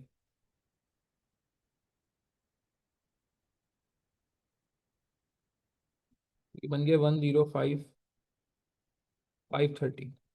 ठीक है जी। और इसके अलावा मिसाल के तौर पे और क्या हो सकता है शामिल? शेयर्स, बिल्कुल सही है, वेरी गुड। तो शेयर्स की क्या लेंगे मिसाल के तौर, मार्केट वैल्यू। मार्केट वैल्यू नहीं, फ्लैट वगैरह में बात करते हैं। मार्केट वैल्यू का क्या मतलब है? ये नहीं कि जितने के लिए थे, हिस्टोरिकल वैल्यू नहीं, आप लोग अकाउंटेंट हो, आपको सब बातें पता है। मार्केट वैल्यू से मल्टीप्लाई करना होगा, वो बिल्कुल काउंट होगी। अली, बहुत अच्छी बात की, एसीसीए के लिए आपने पाउंड लेके रखे हुए हैं, कोई बात नहीं, छुपाने की जरूरत नहीं, कोई बात नहीं, बिल्कुल जो वो उसमें ज़कात में आएगा। मार्केट वैल्यू मिसाल के तौर पे आपके पास 1,000 शेयर है और 50 रुपए की मार्केट वैल्यू, तो 50,000 रुपये ये भी आएगा। ठीक है, और म्यूचुअल फंड में कोई पैसे रखवाए हुए हैं तो उसकी मार्केट वैल्यू, बिल्कुल सही है फरदान। म्यूचुअल फंड में जो पैसे रखे हुए हैं उसकी जो यूनिट वैल्यू, फाइनल वैल्यू जो बन रही है ना, अगेन इसकी भी मार्केट वैल्यू आएगी। लेट से ये भी 1 लाख रुपए आपके म्यूचुअल फंड में रखे हुए हैं। और प्रॉपर्टी पे मैं बात करता हूँ, कोई बीसी कमेटी समझते हैं? कमेटी समझते हैं, बीसी कहीं डाली हुई है आपने, उसके जितने पैसे आपने पे कर दिए, अदा कर दिए, ऑलरेडी पेड, ऑलरेडी पेड समझते हैं कि जो आपने किस्तें दे दी हैं, लेट से आपने इंस्टॉलमेंट दे दी है ना, वो इंस्टॉलमेंट्स आ जाएंगी। लेट से किसी की 10,000 रुपए की बीसी डली हुई है और उसने अभी तक जो है ना वो मिसाल के तौर पे 10 इंस्टॉलमेंट दे दी, या 5,000 रुपए की बीसी डाली हुई है उसने मिसाल के तौर पे हर महीने की, 50,000 रुपए यहाँ पे आए, जो ऑलरेडी पेड है। क्या ये बात समझ आ रही? ठीक है जी। बीसी समझते ना? अगर आपकी पहली बीसी निकली है तो मैं इस पे बात करूंगा। अगर आपकी ऑलरेडी, अगर आपने बीसी निकल चुकी है, तो जितनी आपकी फिर अदा होनी है, रिमेनिंग इंस्टॉलमेंट है, वो फिर माइनस होंगी। अभी कुछ माइनस भी होगा, ये तो एसेट्स फिजिकली ऐड हो रहे हैं ना एक इलस्ट्रेशन में, अभी हम लेस भी करेंगे। अच्छा, इसके अलावा और क्या आ सकता है इसमें? कोई रिसीवेबल है, लोन रिसीवेबल, किसी दोस्त को आपने कर्जा दिया हुआ और मिलने की उम्मीद है, मिलने की उम्मीद है। लेट से 2 लाख रुपए आपने किसी दोस्त को दे दिए थे, उसको कोई जरूरत थी, एसीसी की फीस पे करनी थी, या उसकी कोई फैमिली इमरजेंसी थी, गाँव में पैसे भेजने थे, आपने कहा कोई बात नहीं, पुराने दोस्त तो ये ले लो। ठीक है जी, ये बात समझ आ रही है? ये भी इसमें आएगा। नहीं नहीं, कमेटी का कोई मकसद हो, कुछ भी हो, कि देखिए मकसद कुछ भी हो। अभी जैसे अली ने बात की कि अली ने एसीसीए के लिए पाउंड लेके रखे हुए हैं, मिसाल मैंने भी पाउंड लेके रखता था, सीरियस बात बता रहा हूँ मैं आपको, अपने टाइम में जब मैं एसीसीए कर रहा था, सीए से पहले मैंने एसीसीए पूरा कंप्लीट किया था अल्हम्दुलिल्लाह। तो मैं बिल्कुल, मैंने फिजिकली पाउंड लेके रखे हैं बिल्कुल, एक जमाने में कुछ टाइम मैंने पाउंड लेके रखे थे कि यार पाउंड बढ़ जाए तो प्रॉब्लम ना हो। तो उस केस में भी बिल्कुल वो जो पाउंड है वो आपका कैश शुमार होगा, वो इस कैश में आप इसको शामिल करो। ठीक है ना? जो करंट रेट चल रहा है, मार्केट वैल्यू चल रही है, जो उस वक्त कन्वर्जन रेट चल रहा है, कमेटी जिस मकसद की भी लियो आपने, ठीक है ना, चाहे गाड़ी खरीदने के लिए लियो, फ्लैट के लिए लियो। अच्छा, अब एक और बात, वेरी गुड पॉइंट, प्लॉट की इंस्टॉलमेंट या डाउन पेमेंट की है तो वो भी आएगी। Very nice.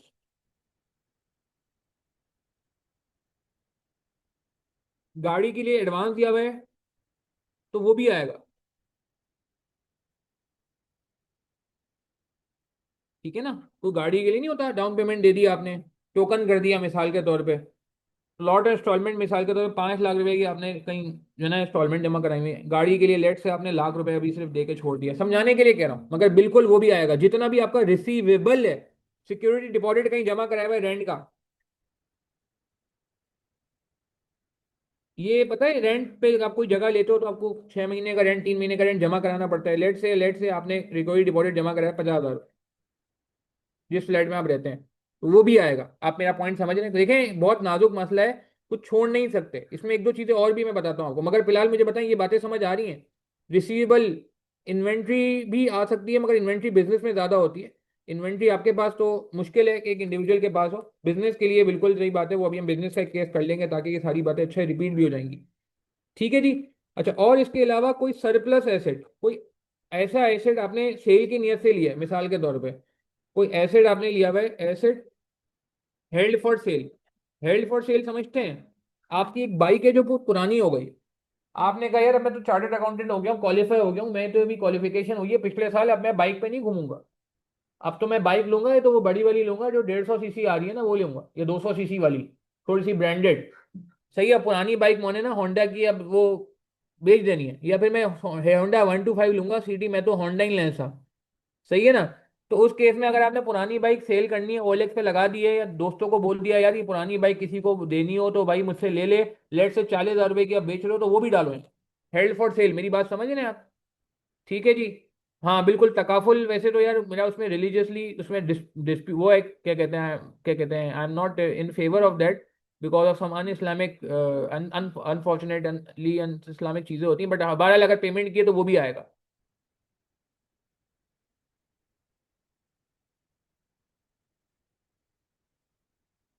अच्छा, अब ये कह रहे हैं कि जी मुरसलीन ने बड़ा खतरनाक सवाल कर लिया है।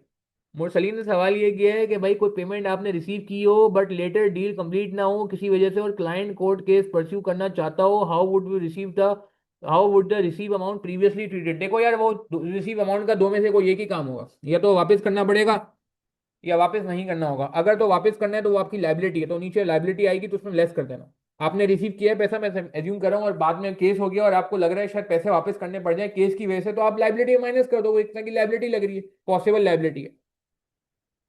ठीक है ना? बट अगर आपको लगता है कि नहीं यार कोई मसला नहीं है, मैं तो बिल्कुल हक हूँ, मैंने सर्विस दे दी है और कोई मसला नहीं, मुझे पैसे वापस नहीं करने होंगे, तो कुछ नहीं करो आप। सेविंग में पड़े हुए तो सही बात है, उसको ऐड कर लो अगर सेविंग में पड़े हुए तो, और अगर सेविंग में नहीं पड़े हुए तो फिर नो इश्यूज।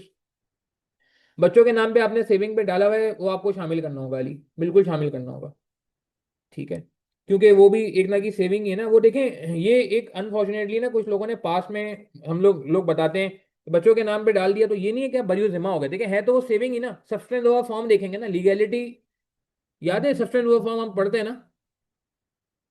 तो सब्सटेंस ओवर फॉर्म जो है ना, वो क्या कहते हैं, अल्लाह भला करे, वो यही कहता है, क्या कहते हैं, ठीक है ना। तो अच्छा, और इसमें क्या आ सकता है, सरप्लस एसेट्स, ये इंपॉर्टेंट है।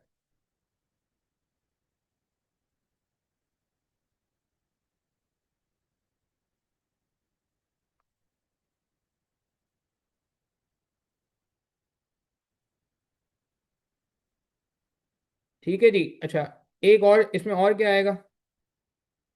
वालेकुम सलाम अवैस अहमद जी, और बताएं। अच्छा, अब एक और चीज आएगी इसमें।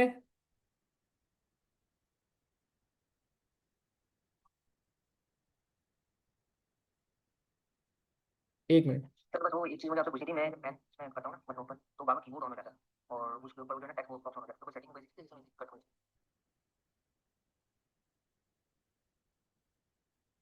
एक मिनट रुकेंगे।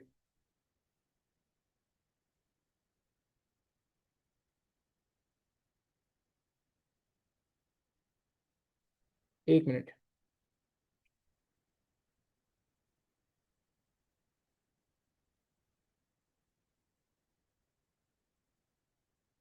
अच्छा जी, अब लास्ट रेंट पे बात करते हैं, रेंट पे बात कर लेते हैं। अच्छा, अगर कोई आपने सरप्लस एसेट है, अब आप ये एक लास्ट बात सुन लें, ये इंपॉर्टेंट है, इससे रिलेटेड। फिर मैं लाइबिलिटी से बात करूंगा और फिर बिजनेस से बात करूंगा, ताकि हम जो है ना इसको एक आगे लेके जाएं। अगर कोई सरप्लस एसेट है, सरप्लस एसेट समझते हैं, कोई ज़रूरत से जायद का सामान है जो आप कभी इस्तेमाल नहीं करते, महीने में एक आध दफ़ा मुश्किल से इस्तेमाल करते हैं। जैसे कोई गाड़ी है, उस पर कपड़ा चढ़ा रहता है, कोई बाइक है, वो कपड़ा ही चढ़ा रहता है, वो इस्तेमाल ही नहीं होती है। अब क्या करें, कोई सरप्लस एसेट है, कोई मिसाल के तौर पर सरप्लस बाइक है, तो ये थोड़ा सा नाजुक मसला है। ठीक है, ये बाइक आपकी महीने में एक दफ़ा मुश्किल से इस्तेमाल होती है। आपने नॉर्मल बाइक रखी है, कराची की सड़कों के लिहाज से वो तो सही है। कभी कभार आपका मूड होता है हैवी बाइक चलाने का, तो आप ये करते हैं कि महीने में एक आध दफ़ा कोई हार्ले डेविडसन टाइप की आपने कोई बाइक ले ली है मिसाल के तौर पे शौक में, जो क्लिफ्टन की सड़कों पर चलाने के लिए, तो वो आप बाद में जो है ना क्या कहते हैं उसको भी शामिल करेंगे। मिसाल के तौर पे 5 लाख रुपए की बाइक है, मिसाल दे रहा हूँ मैं, वैसे तो मेरे ख्याल से महंगी होगी वो बाइक।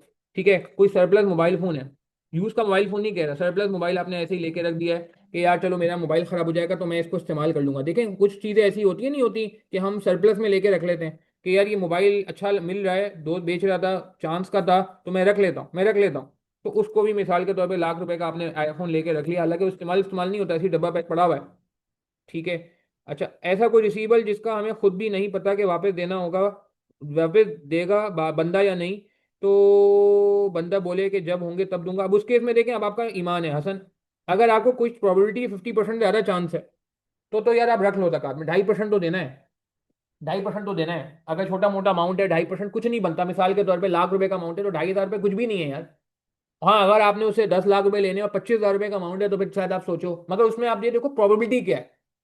अपने दिल से पूछो, दिल कहता है कि यार नहीं, दोस्त बुरा नहीं है, आदमी बुरा नहीं है, उसके हालात सही होंगे, दे देगा, तो यार फिर उसे ज़कात में शामिल करो। हसन, क्या ख्याल है। और अगर आपको पता है नहीं यार, आदमी तो सही नहीं था, बचपन में भी दोस्त ने बड़ी दो नंबरियां की हैं मेरे साथ स्कूल के टाइम पे, और अब बड़ा हो गया तो भी दो नंबरियां कर रहा है, और आपको कंफर्म है कि यार अब ये तो बस मैंने जिसे कहते हैं ना कि एक्चुअल बेड डेट रिकॉर्ड कर दिया। इसका आसान सा रूल है, अगर provision for bed date record की है भैया, तो भाई ज़कात कैलकुलेट कर लो। ठीक है ना, मैं थोड़ी अकाउंटिंग टर्म में बात कर रहा हूँ हसन। आई एम श्योर कि आप अकाउंटेंट हो या सीए की स्टूडेंट हो या आईसीसी के स्टूडेंट हो, तो आप ये बात समझते हो जो मैं कह रहा हूँ। मेरी बात समझ आ रही है जो मैं कह रहा हूँ। और अगर एक्चुअल बेड डेट ही रिकॉर्ड कर लिया है, हाँ, तो आपने जो है ना क्या कहते हैं, अल्लाह भला करे, उसको जो है वो क्या कहते हैं, अल्लाह भला करे, वो कर देना है। क्या कर देना है, उसको बोल देना है कि नहीं यार ये जो है ना क्या कहते हैं, फिर तो आप उसको नहीं कैलकुलेट करो। ठीक है ना, बात समझ आ गई इसमें। मगर बेहतर है कि यार आप 1-2 साल तक कर लो, अगर 1-2 साल हो जाएं, साल हो गुजर जाएं, फिर वो पैसे नहीं देता, तो फिर उसको हटाना जो है वो मैं कहूँगा ज़्यादा बेहतर है।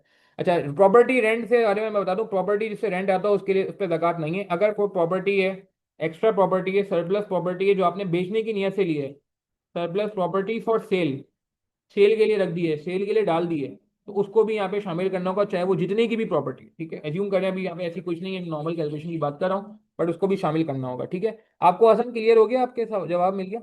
अच्छा अब जरा इन सबको ऐड करें, कितना बन रहा है, जल्दी जल्दी ऐड करें यार, इसको लाइबिलिटी से लेस भी करना है। कितना बन गया, लाख, 2 लाख, 2 लाख और 3 लाख और 10 लाख, और कितना हो गया था ये, 10,17,000 था, 10, 13 लाख। और ये इधर ऐड करें आप लोग यार, कैलकुलेटर मेरे पास इत्तेफाक से पड़ा हुआ है ऑफिस में भी, तो मैं भी इधर ऐड कर लेता हूँ। वैसे तो मैं डायरेक्ट भी कर सकता हूँ, मगर मुझे लग रहा है उसमें गलती ना हो जाए। खैर, कितना आ रहा है जी, 105,530 प्लस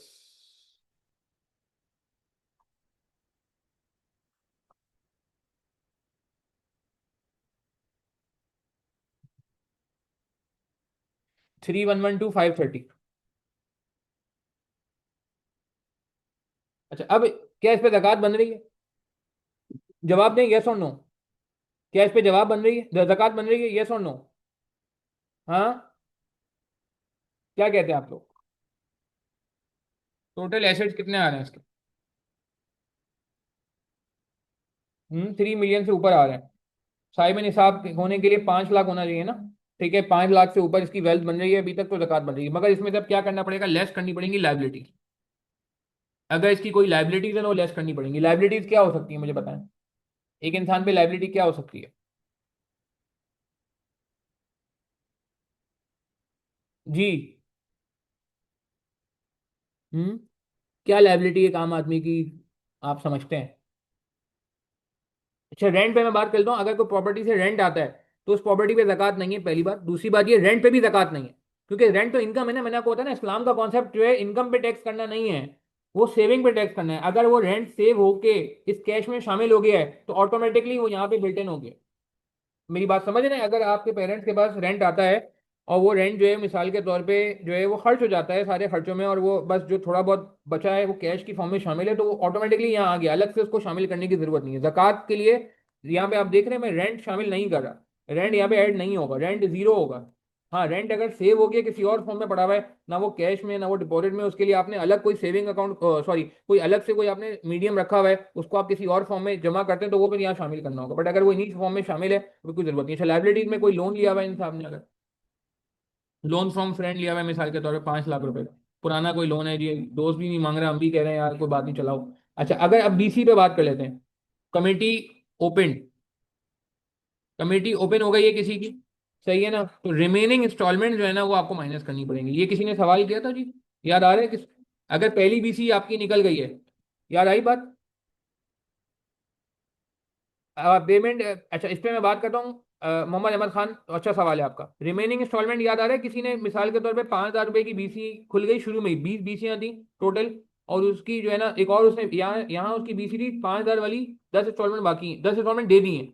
अब एक और जगह बीसी उसने डाली हुई है 10,000 वाली, उसकी अभी मिसाल के तौर पे 19 इंस्टॉलमेंट बाकी हैं। पहली बीसी आपकी मिल गई, 20 इंस्टॉलमेंट का सीन था, तो अब यहाँ पे 1,90,000 आपको माइनस करना पड़ेगा। मेरी बात समझ आ रही है? अच्छा, अब अगर अगर कोई लाइबिलिटी अनडिसाइडेड है, मिसाल के तौर पे डिस्प्यूट है अहमद खान, तो आपको क्या लगता है उसूली तौर पे क्या करना चाहिए, माइनस करना चाहिए, प्लस करना चाहिए? क्या कहते हैं आप? जक़ात ज्यादा पे करना अच्छी बात है, कम पे करना अच्छी बात है, एक सवाल है। जक़ात ज्यादा हो जाए तो अच्छा है या कम हो जाए तो अच्छा है? तो क्या लगता है आपको, माइनस करूं फिर मैं ऐसी लाइबिलिटी को जो कंफर्म नहीं है, कंटिंजेंट है? क्योंकि हम ये IS 37 तो फॉलो कर नहीं रहे कि हम अकाउंट बना लें और प्रोविजन रिकॉर्ड कर लें अभी से। क्या कहते हो आप?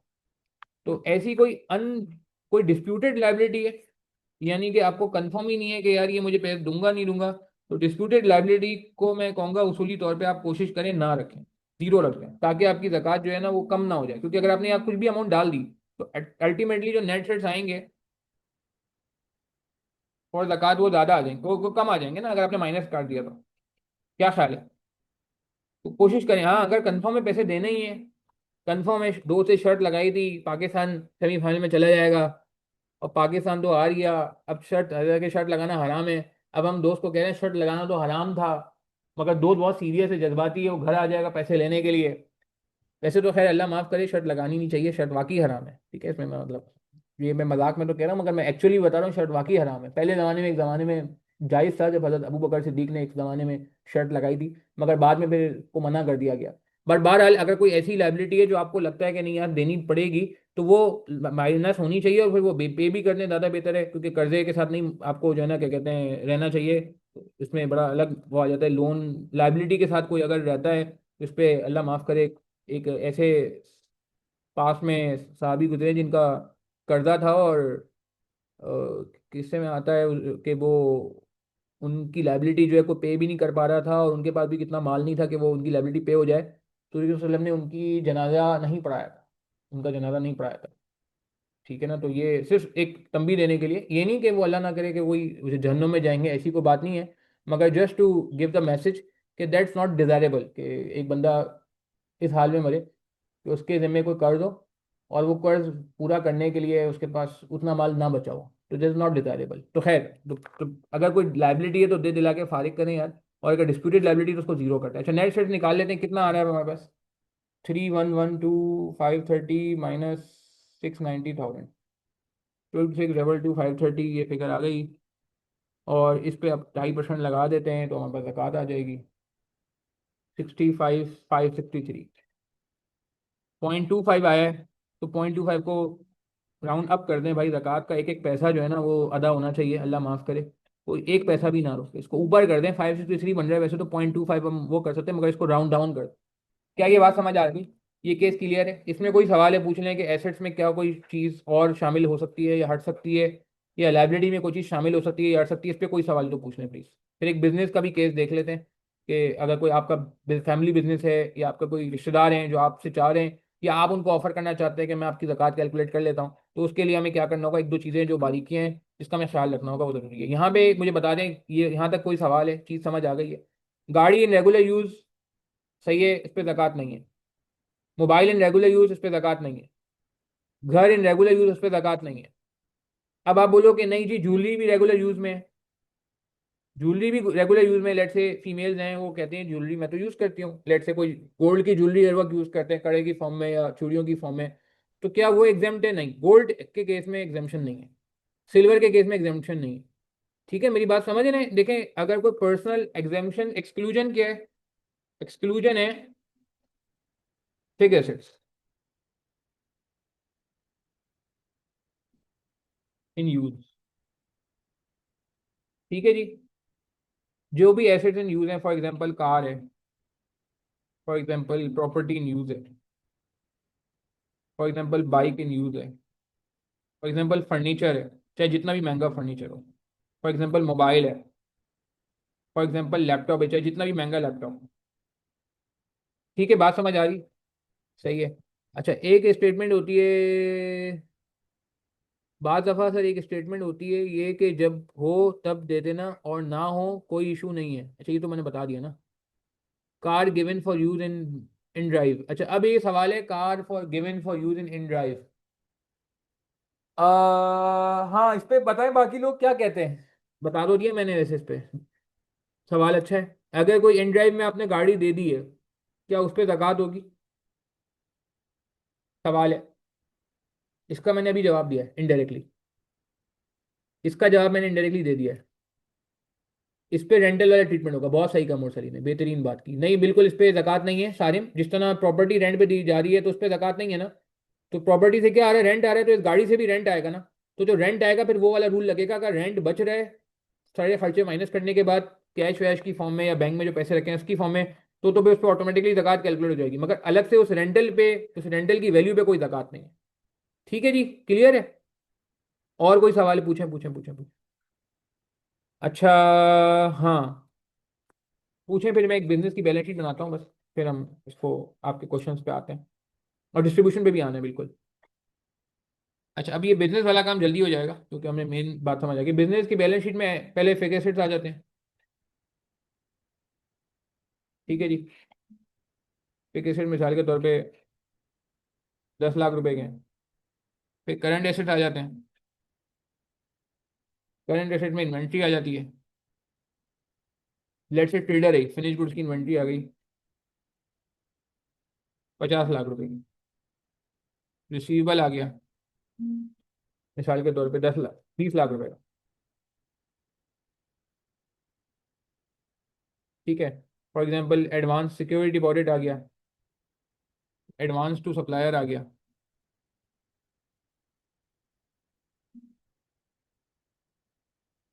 Advance against goods, cash, bank, ये 10 लाख रुपए का कर लेते हैं, 2 लाख रुपए, 8 लाख रुपए का। ठीक है जी, ये सारे एसेट्स हो गए, ऐड कर लें सारे एसेट्स को। 10 लाख, 60 लाख, 80 लाख, 90 लाख, 1 करोड़ रुपए, 10 मिलियन। इसमें से लाइबिलिटीज आ जाएंगी, माइनस करते हैं बिजनेस की। क्रेडिटर्स,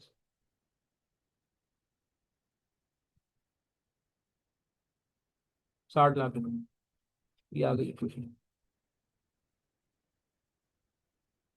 अब इस पे फाइनल कर लें जल्दी जल्दी से, इस पे किस किस पे ज़कात होगी, क्या फिक्स एसेट पे ज़कात होगी,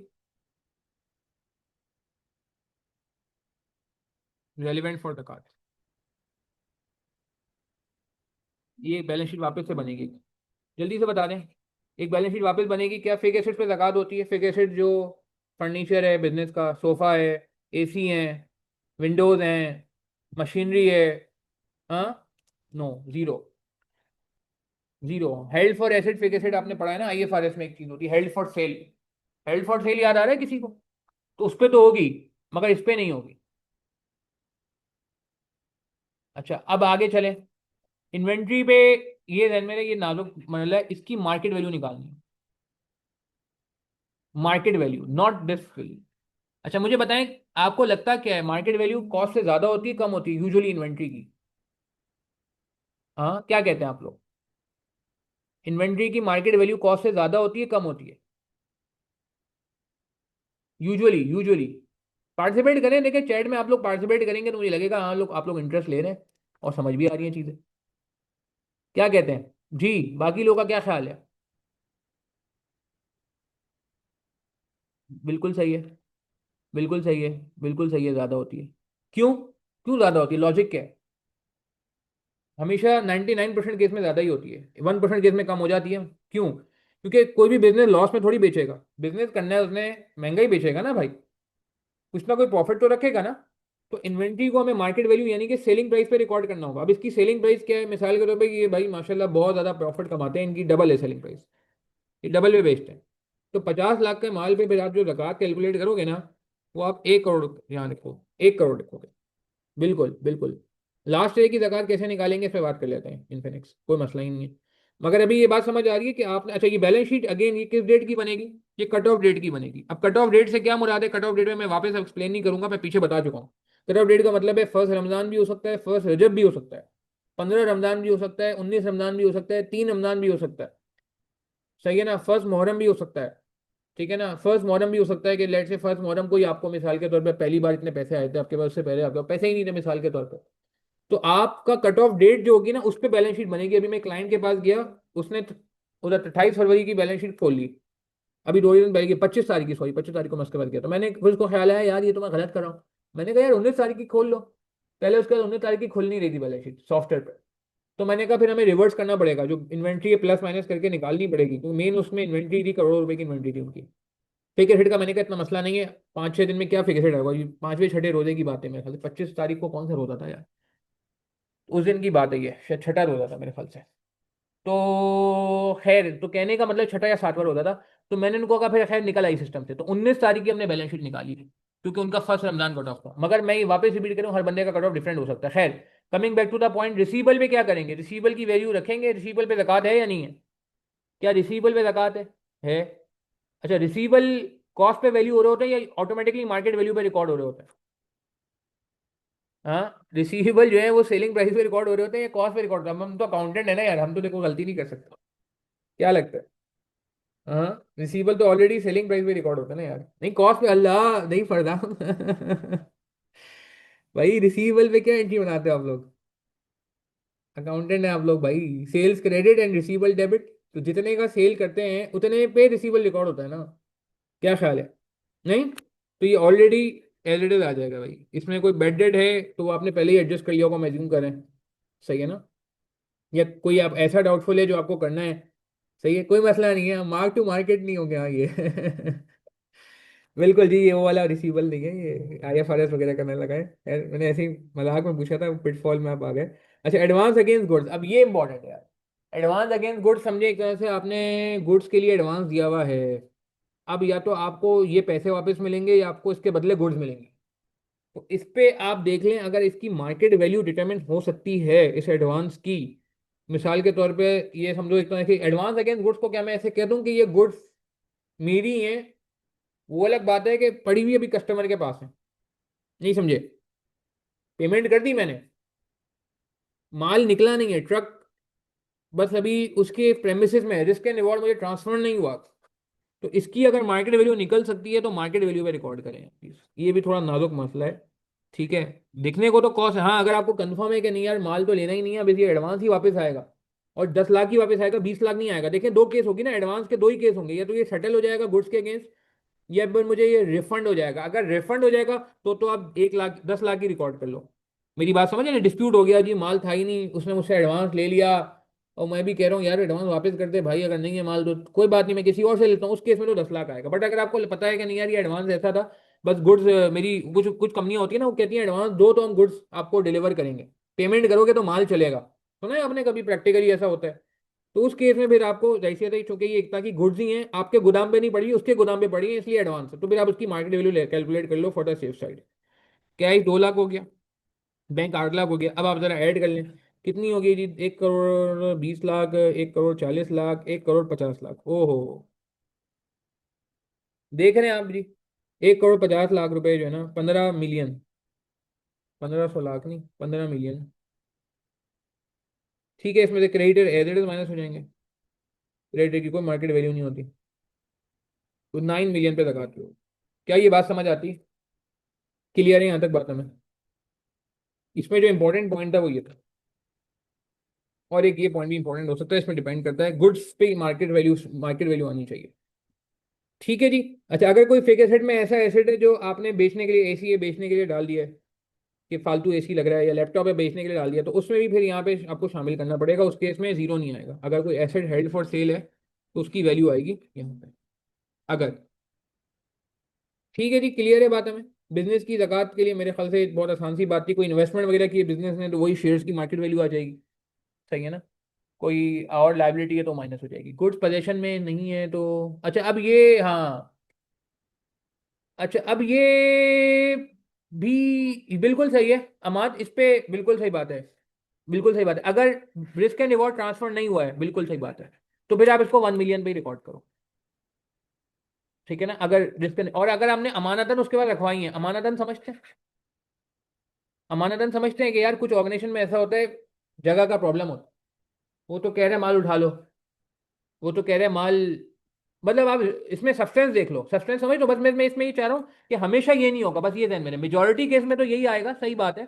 मगर आप सब्सटेंस देख लो, ये ना हो कि अल्लाह माफ करे, मतलब यार हमारे यहाँ आपको नहीं पता जिनकी करोड़ों अरबों रुपए की इन्वेंट्री होती है उनके बड़े दिल छोटे होते हैं।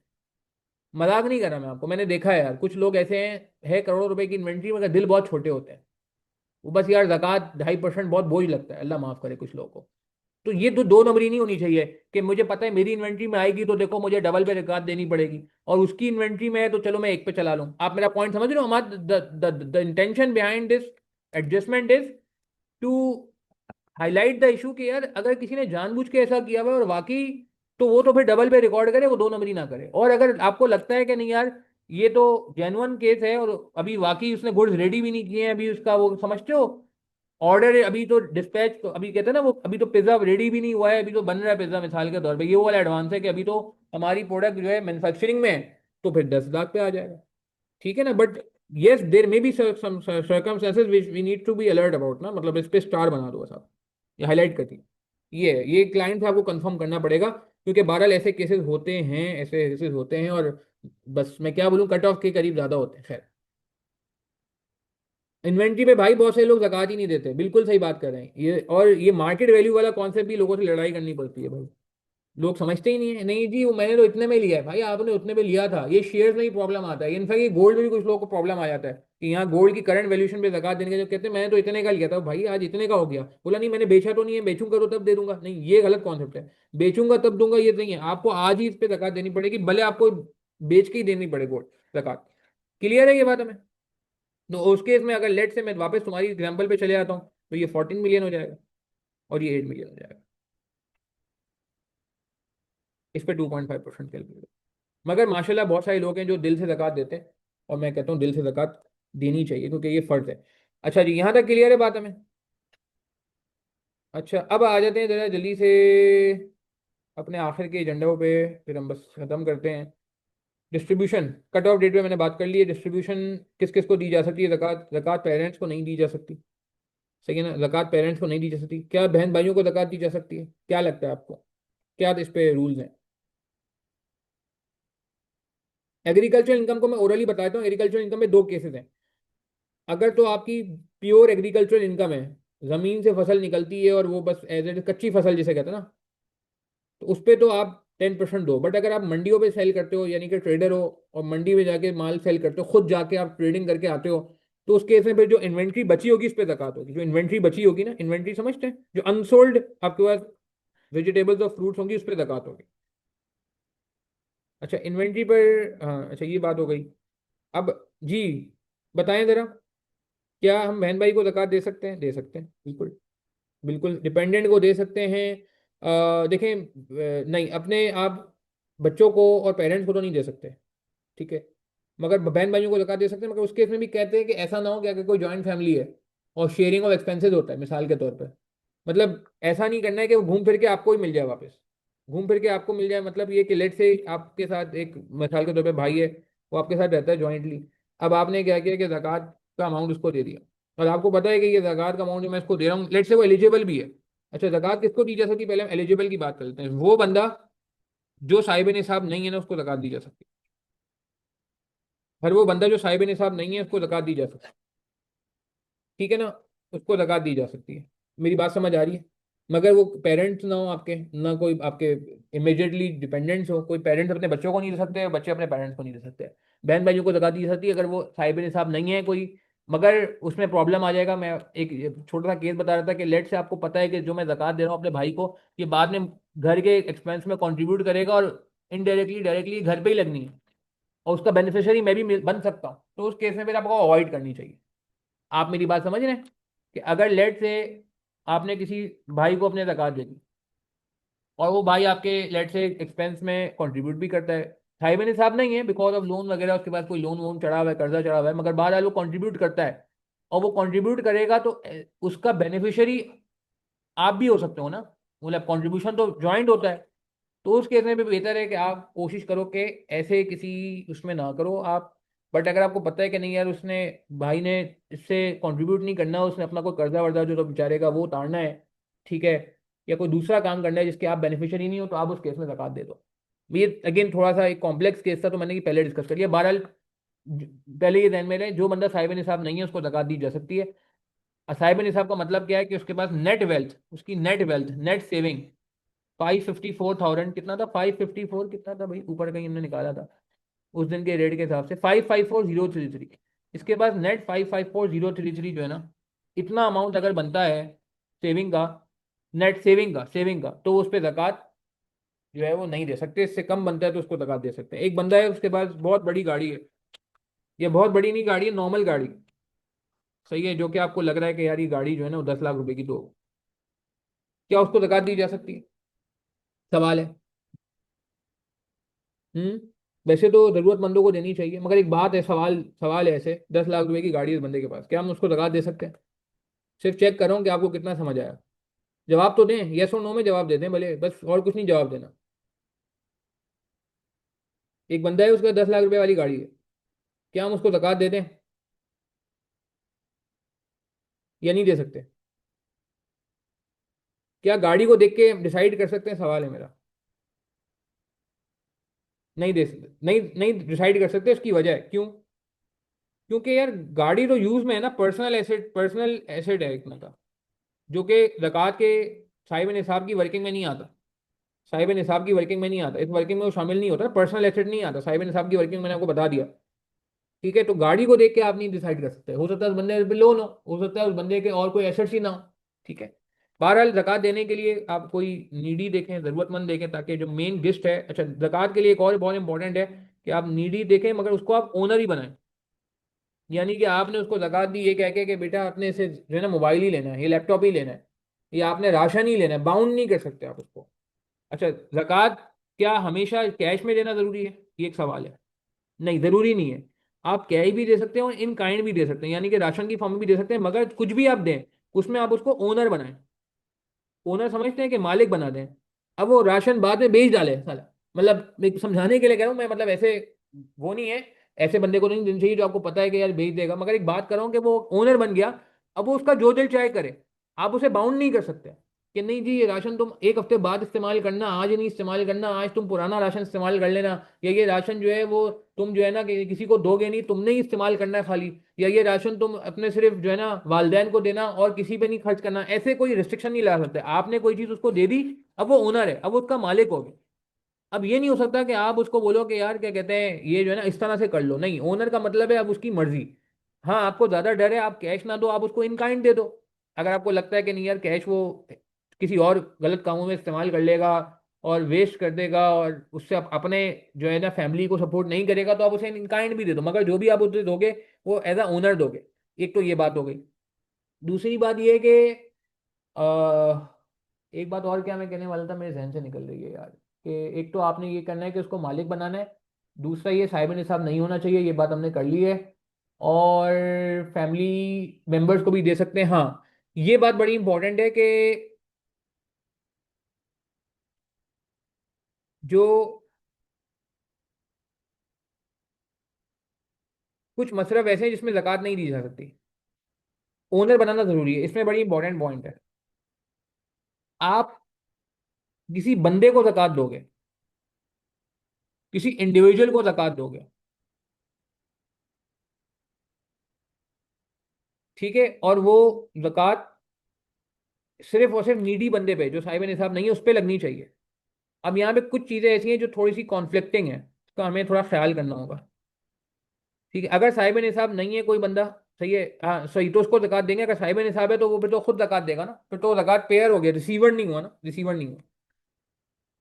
अच्छा, एक बंदा दिखने को बहुत अच्छा लगता है बट उस पर कर्जा है, तो अगेन उसको ज़कात दी जा सकती है उसके कर्जे को रीपे करने के लिए, सही है, कोशिश करें। और सबसे अफजल कहा जाता है कि ऐसे रिश्तेदारों को ज़कात दें, ऐसे रिलेटिव्स को ज़कात दें जो ज़्यादा ज़रूरतमंद है। स्टार्ट, ये कहते हैं चैरिटी बिगिंस एट होम। मगर होम में मैंने बता दिया वो वाला मसला आएगा, वो वाला होम नहीं यहाँ पे, खैर है। तो यहाँ पे पहले आप रिलेटिव्स आसपास को देखें, उसके बाद आप रिलेटिव्स, नेबर्स, और फिर उसके बाद आपको नहीं मिलता तो फिर आप कोई दूसरा बंदा अदर्स जो है उसको देखें, मगर फिर ढूंढ के देना चाहिए, क्योंकि ये ज़कात ये आपके फर्ज का मामला है, ऐसे आप आंख बंद करके ज़कात नहीं सकते। सवाल ये आता है कि क्या हम मस्जिद की कंस्ट्रक्शन के लिए ज़कात दे सकते हैं? सवाल, एक मस्जिद कंस्ट्रक्ट हो रही है, क्या मस्जिद की कंस्ट्रक्शन में ज़कात दी जा सकती है? No, no. दो मसले हैं इसमें, दो मसले हैं, बहुत भी मसले हैं, मगर दो मेन मसले बताता हूँ। पहला मसला ये है कि ज़कात के लिए किसी को आपको ओनर बनाना पड़ता है, मालिक बनाना पड़ता है। तो मस्जिद तो इट्स ऑब्जेक्ट है, ऑब्जेक्ट है। अब आप बोलो कि नहीं मस्जिद जो बनाने वाला बंदा है मैं उसको मालिक बना लेता हूँ, हाँ, तो उस केस में चलो ओनर वाला मसला तो शायद हल हो सकता है। मगर दूसरा मसला क्या है? दूसरा मसला ये है कि जो मस्जिद होती है उसका जो बेनिफिशियरी होता है वो दोनों तरह के लोग होते हैं। बेनिफिशियरी है उसमें साहिब निसाब भी आ रहा होगा और नॉन साहिब निसाब भी आ रहा होगा। यानी कि किसी मस्जिद में आप कभी गए हो, अल्लाह माफ करे, कहीं देखा आपने कि इसमें लिखा हो कि नहीं यहाँ पे सिर्फ ज़कात वाले हजरात ही नमाज पढ़ सकते हैं? जितनी भी हो, कोई किसी कच्ची आबादी में मस्जिद होती है तो ऐसा कभी नहीं होता कि कोई ऐसी बात लिखी हो। यानी कि मस्जिद ऐसी अल्लाह ताला का घर है कि जहाँ पे दोनों तरह के लोग आते हैं और किसी के लिए रोक टोक नहीं है, अमीर हो, गरीब हो, बादशाह हो, फकीर हो, काला हो, गोरा हो, कोई इसमें जो है ना डिस्क्रिमिनेशन नहीं है। कोई भी आके दूसरे मसलक का बंदा भी आके नमाज पढ़ लेता है, कोई मसला नहीं है। ठीक है ना, मस्जिद ऐसी जगह है, ठीक है, ओपन फॉर ऑल। तो ऐसी जगह में चांस है कि आपकी जो ज़कात है वो उसका बेनिफिशियरी वो बंदा भी हो जाए जो साहिब निसाब था, तो उस केस में आपकी ज़कात जो है वो अदा नहीं होगी। मेरी बात समझ आ रही है? Same problem with ambulance as well. कि एम्बुलेंस ठीक है बहुत सारे लोग, मगर आपको पता है एडी की एम्बुलेंस वो लोग भी यूज़ करते हैं जो बेचारे इस वजह से एम्बुलेंस यूज़ नहीं कर रहे होते कि वो अफोर्ड, मतलब अफोर्डेबल, वो मसला होता है कि वो मजबूर होते हैं। मिसाल के तौर पे कोई बंदा हॉस्पिटल में आ गया है और अब वो बेचारा जो है ना जाना चाह रहा है और उसकी हालत नहीं है इस तरह की कि वो, उसकी टांग में टूट गई है, हड्डी टूट गई है, मिसाल के तौर फ्रैक्चर हो गया है, ठीक है। अब वो मसला ये है कि वो फ्रैक्चर हो गया है उसका, वो नॉर्मल गाड़ी में नहीं जा सकता, अब उसको एम्बुलेंस में ही जाना है। अब वो जरूरी नहीं है कि वो एम्बुलेंस वाले से पूछे यार ये एम्बुलेंस ज़कात के पैसों से आई है या गैर ज़कात के पैसों से आई है, वो जिसको जो एम्बुलेंस मिलेगी वो एम्बुलेंस को पे करेगा। एम्बुलेंस आपको पता है आजकल पेड सर्विसेज है, ठीक है, चाहे वो जौन सी भी एम्बुलेंस है वो नॉर्मली पेड ही होती है। तो वहां भी इशू मसला ये है कि वो साहिब निसाब भी उसका बेनिफिशियरी बन सकता है उस गाड़ी का। अब आप बोलोगे नहीं वो तो रेंटल पे कर रहा है, रेंटल तो वो पे कर रहा है, वो तो फ्यूल वगैरह के पे कर रहा होता है। जो गाड़ी की असल कॉस्ट होती है वो तो किसी ने डोनेट ही की होती है गाड़ी। वो तो जो एम्बुलेंस के पैसे ले रहे होते हैं वो ड्राइवर और फ्यूल जो रनिंग कॉस्ट होती है उसके लिए ले रहे होते हैं। आप मेरा पॉइंट समझ रहे हैं? अच्छा, हमारे पास जो इनकम टैक्स सैलरी पे विदोल्ड हो जाता है उस केस में ज़कात होते हुए उस केस में ज़कात होती है, क्योंकि क्योंकि आप पास के दौर में तो ऐसा कोई टैक्स नहीं था। आप सल्लल्लाहु अलैहि वसल्लम के दौर में तो अच्छा ये जो विदोल्ड टैक्स हो जाता है। नहीं, मैं समझा नहीं इमरान, आप ये कह रहे हो कि अगर मेरा टैक्स विदोल्ड हो गया गवर्नमेंट से तो ज़कात अदा हो गई, ये सवाल है? कि गवर्नमेंट को मैंने 50,000 रुपये टैक्स के दे दिए तो क्या वो ज़कात में एडजस्ट हो सकते हैं, ये सवाल है? नहीं नहीं नहीं, ऐसा नहीं है यार। देखो ज़कात तो मैंने आपको बताया ना कि आपने किसी ज़रूरतमंद को देनी है। टैक्स गवर्नमेंट लेके जा रही, गवर्नमेंट तो ज़रूरतमंद नहीं है, गवर्नमेंट तो माशाल्लाह याश है हमारी। सॉरी के साथ ये वर्ड यूज़ कर रहा हूँ मगर आपके सामने शाह खर्चियाँ उनकी आपके सामने, फजूल खर्चियाँ आपके सामने, फायर वॉल पे पैसे ज़ाया कर दो, इंटरनेशनल टूर पे पैसे बर्बाद कर दो, ठीक है ना, पड़ोसी मुल्क पे बम मार दो, बस ये एक काम है, अल्लाह माफ़ करे। तो खैर द पॉइंट इज के the government is not the जो है ना। और गवर्नमेंट का मसला एक और भी है, गवर्नमेंट कोई ऑब्जेक्ट है ना एक तरह का, मतलब गवर्नमेंट जो है वो कोई बंदा नहीं है, कोई इंडिविजुअल नहीं है कि हम कहेंगे हाँ जी शहबाज शरीफ को हमने पैसे दे दिए तो शहबाज शरीफ साहिब निसाब है नहीं है, वो एक अलग मसला है। खैर, तो पॉइंट इज के the point is on a serious note के गवर्नमेंट इज नॉट ए जिसे कहते हैं इंडिविजुअल। पहली बात तो गवर्नमेंट को ज़कात नहीं दी जा सकती। दूसरी बात ये है कि हम बैंक से डिडक्ट करते हैं, सही मैं बात करता हूँ। दूसरी बात ये कि वो वाकई एलिजिबल है और हमारी ज़कात वाकई नीडी पे लग रही है। जो जो क्या कहते हैं एलिजिबल है ज़कात के उन पे लग रही है, वो भी कोई गारंटी नहीं है। तो इसका मतलब ये हुआ कि वो आपका जो टैक्स कटा है वो वेस्ट हो गया। यानी कि अगर आपकी ज़कात बन रही है, यहाँ पे मिसाल के तौर पे बंदे की ज़कात बन रही है 65,000 रुपये, अब अगर 50,000 रुपये गवर्नमेंट को टैक्स दे चुके हैं तो भी 50,000 रुपये वेस्ट हो गया, वो 65,000 रुपये ही ज़कात देगा। आप मेरी बात समझ रहे हैं? क्लियर है इमरान? ये बात क्लियर हुई कि अगर आपका टैक्स कट गया है तो उससे आपकी ज़कात कम नहीं होने वाली है। अच्छा, अब एक सवाल है बैंक जो डिडक्ट कर लेते हैं यार, ये बैंक का भी इशू ये है कि अब बैंक कितने माशाल्लाह पारसा हैं और कितने नेक हैं, ये तो आप भी जानते हैं और मैं भी जानता हूँ, ठीक है ना। नाम उन्होंने रख लिए जी, सादिक रख लिया, सिरात रख लिया, किसी ने मुस्तकीम भी रख लिया। अब भाई मुस्तकीम का मतलब होता है जो समझ आता है सीधा रास्ता। एक बैंक ने नाम रखा है सिरात, देखा है आपने कहीं आई चंडीगढ़ रोड पे शुरू में जो है वो अभी बड़ा ऐड लगा हुआ था, सिरात लिखा था। अब भाई सिरात का मतलब होता है रास्ता, उर्दू मतलब मेरे ख्याल सिरात मुस्तकीम कहते हैं ना, तो सिरात रास्ते को कहते हैं, मगर उनको जो अच्छा नाम मिला उन्होंने रख दिया। तो खैर, तो वो एक अलग वो है बहस। मगर आई डोंट थिंक कि बैंक्स जो डिडक्ट कर रहे हैं वो भी आपको वो करनी चाहिए। उसमें बेहतर है कि आप जो है ना क्या कहते हैं बैंक से पैसे या तो सेविंग अकाउंट रखें ही नहीं, पहली बात तो उसूली तौर पे तो सेविंग अकाउंट पे कटती करंट पे नहीं कटती। तो सेविंग वैसे भी नहीं रखना चाहिए क्योंकि उसमें भी काइबोर वाइबोर का एलिमेंट आ जाता है, सूद का एलिमेंट आ जाता है। सूद तो आपको पता है अल्लाह रसूल से जंग है, ठीक है। और अगर खुदा ना खास्ता आपका अकाउंट सेविंग खुली ही है और अब आप अभी आपका फॉरेन कन्वर्ट नहीं हुआ और कट गई है ज़कात, तो मेरे ख्याल से आप उस ज़कात पे रिलाई ना करें, आप अपनी फ्रेश ज़कात कैलकुलेट करें और जो फ्रेश ज़कात है वो आप खुद अदा करें, अपने हाथ से अदा करें और ऐसी जगह अदा करें जहाँ आपको लगे कि हाँ यार मेरी ज़कात वाकई अदा हो गई, क्योंकि ये फ़र्ज़ है। देखें शारिक, इस बात को समझें। देखिए जिस तरह नमाज फ़र्ज़ है ना, हम कितना ख्याल रखते हैं कि वजू है नहीं है, वजू टूट जाता है तो बंदा वापस जाता है वजू करके आता नहीं यार मेरी नमाज जो है ना वो ख़राब ना हो जाए। वक्त का ख्याल रखते हैं, जगह पाक है नहीं है इसका ख्याल रखते हैं। नहीं, कितने हम कहते हैं कज़ा ना हो जाए, कितनी बारीकियां देखते हैं, देखते नहीं देखते। जी जी बिल्कुल बिल्कुल, आप ऐड कर सकते हैं, मैं आपको वो कर देता हूँ। मैं सिर्फ सॉरी मैं जी ये जी कह रही बिल्कुल। थी, सॉरी मैं सिर्फ ये कहना चाह रही थी कि बेसिकली जो ज़कात सेविंग्स अकाउंट को भी डिडक्ट होती है, उसमें सुप्रीम कोर्ट का एक डिसीजन है। उसमें ये कहा गया है कि जो ज़कात काटना या ज़कात जमा करवाना है वो अकाउंट होल्डर के ऊपर डिपेंड करता है। तो एक फॉर्म होता है उसको कहते हैं फॉर्म Z50। वो फॉर्म अपने बैंक में भी जमा करा सकते हैं। इवन अगर आपका सेविंग या इस्लामिक कोई भी अकाउंट हो तो उसके ऊपर आप उस फॉर्म जमा करा देते हैं तो आपकी ज़कात उस पर डिडक्ट नहीं होती। तो बस मुझे एक ये ऐड करना था जी, प्रैक्टिकल पर्सपेक्टिव से। थैंक यू सर, बिल्कुल सो बिल्कुल प्लीज कैरी ऑन। बिल्कुल ऐसा ही है। बस उसमें बस मगर मेरे ख्याल से कभी कभार ऐसा होता है कि शायद मैंने एक फॉर्म देखा था, म्यूचुअल फंड का था, वो किसी ने मुझसे शेयर किया था। उसमें वो कहते हैं कि आपका जो है आप स्पेसिफिक सेक्ट से ताल्लुक़ रखते हैं, सेक्शन ऑफ क्या कहते हैं इस्लाम से, तो ही हम आप उसमें डिक्लेरेशन दें। मे बी समटाइम्स कुछ बैंक्स या कुछ इदारे मांगते हैं वैसे। I don't know about the आपसे अदर कह बैंक्स। रहे हैं, असल असल में पहले जो है ना वो यही था कि अगर आप शिया सेक्ट से ताल्लुक जी रखते हैं तो बिल्कुल। आपके पास ज़कात की डिडक्शन की वो नहीं थी।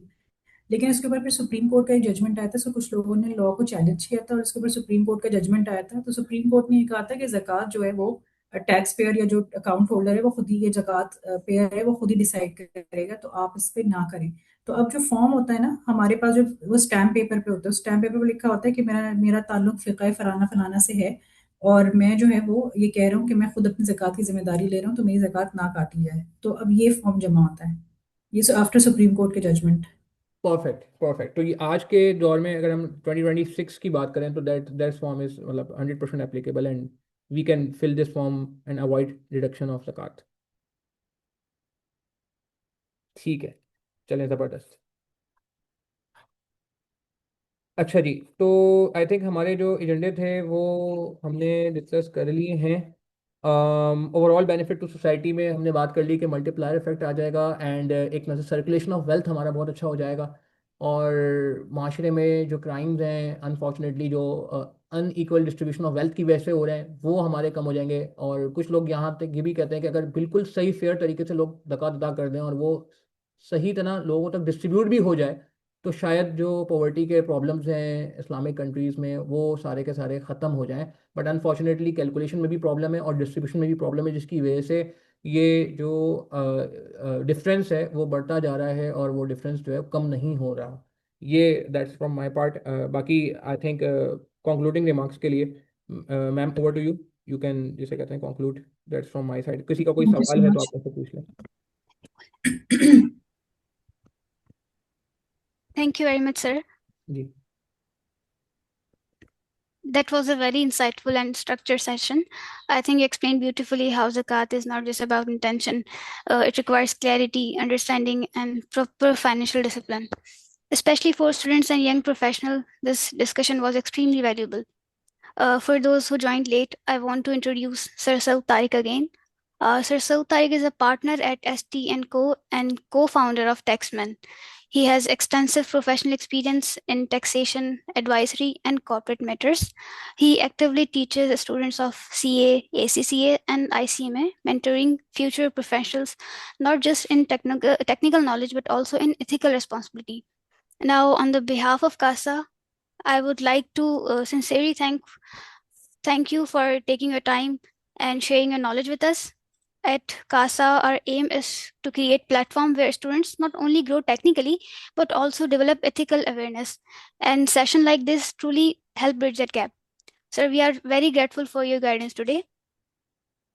Moving forward, we are also honored to have Ms. Taha Bakai with us. Ms. Taha Bakai is a partner tax at A.F. Ferguson and Co., a member firm of PwC Network.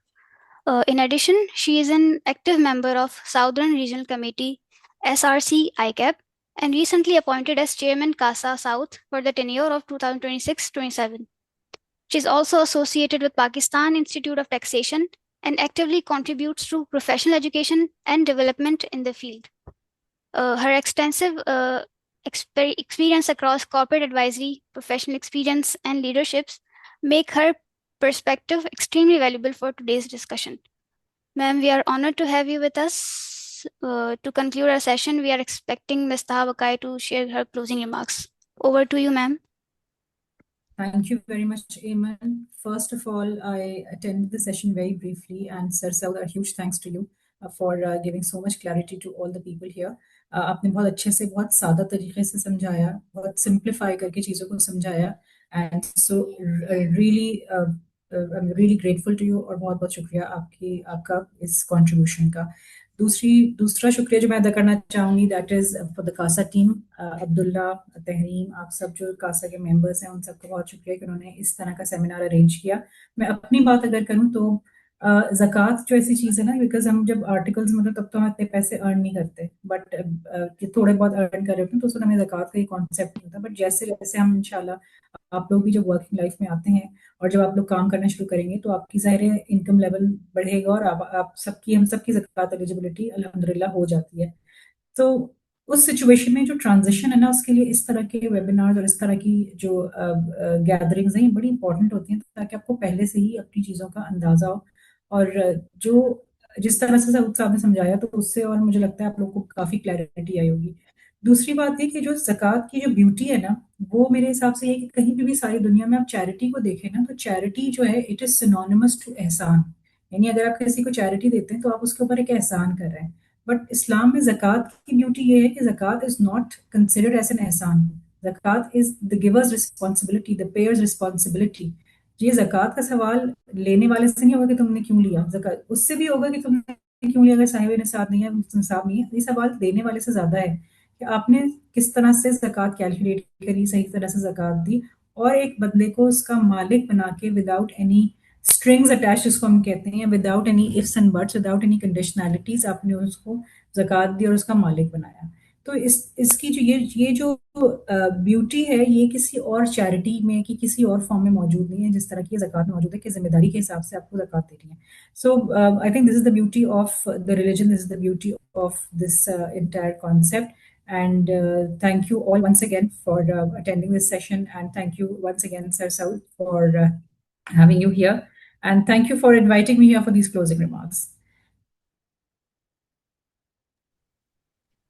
Thank you. Thank you very much. Thank you very much, ma'am, for your thoughtful and valuable closing remarks. On the behalf of CASA, I would like to extend sincere thanks to both of our distinguished speakers and to everyone who joined us today. As we continue through this blessed month of Ramadan, may we approach our financial responsibilities with awareness, integrity, and sincerity. Ramadan Mubarak once again. Assalamu alaikum warahmatullahi wabarakatuh. Alaikum Assalam.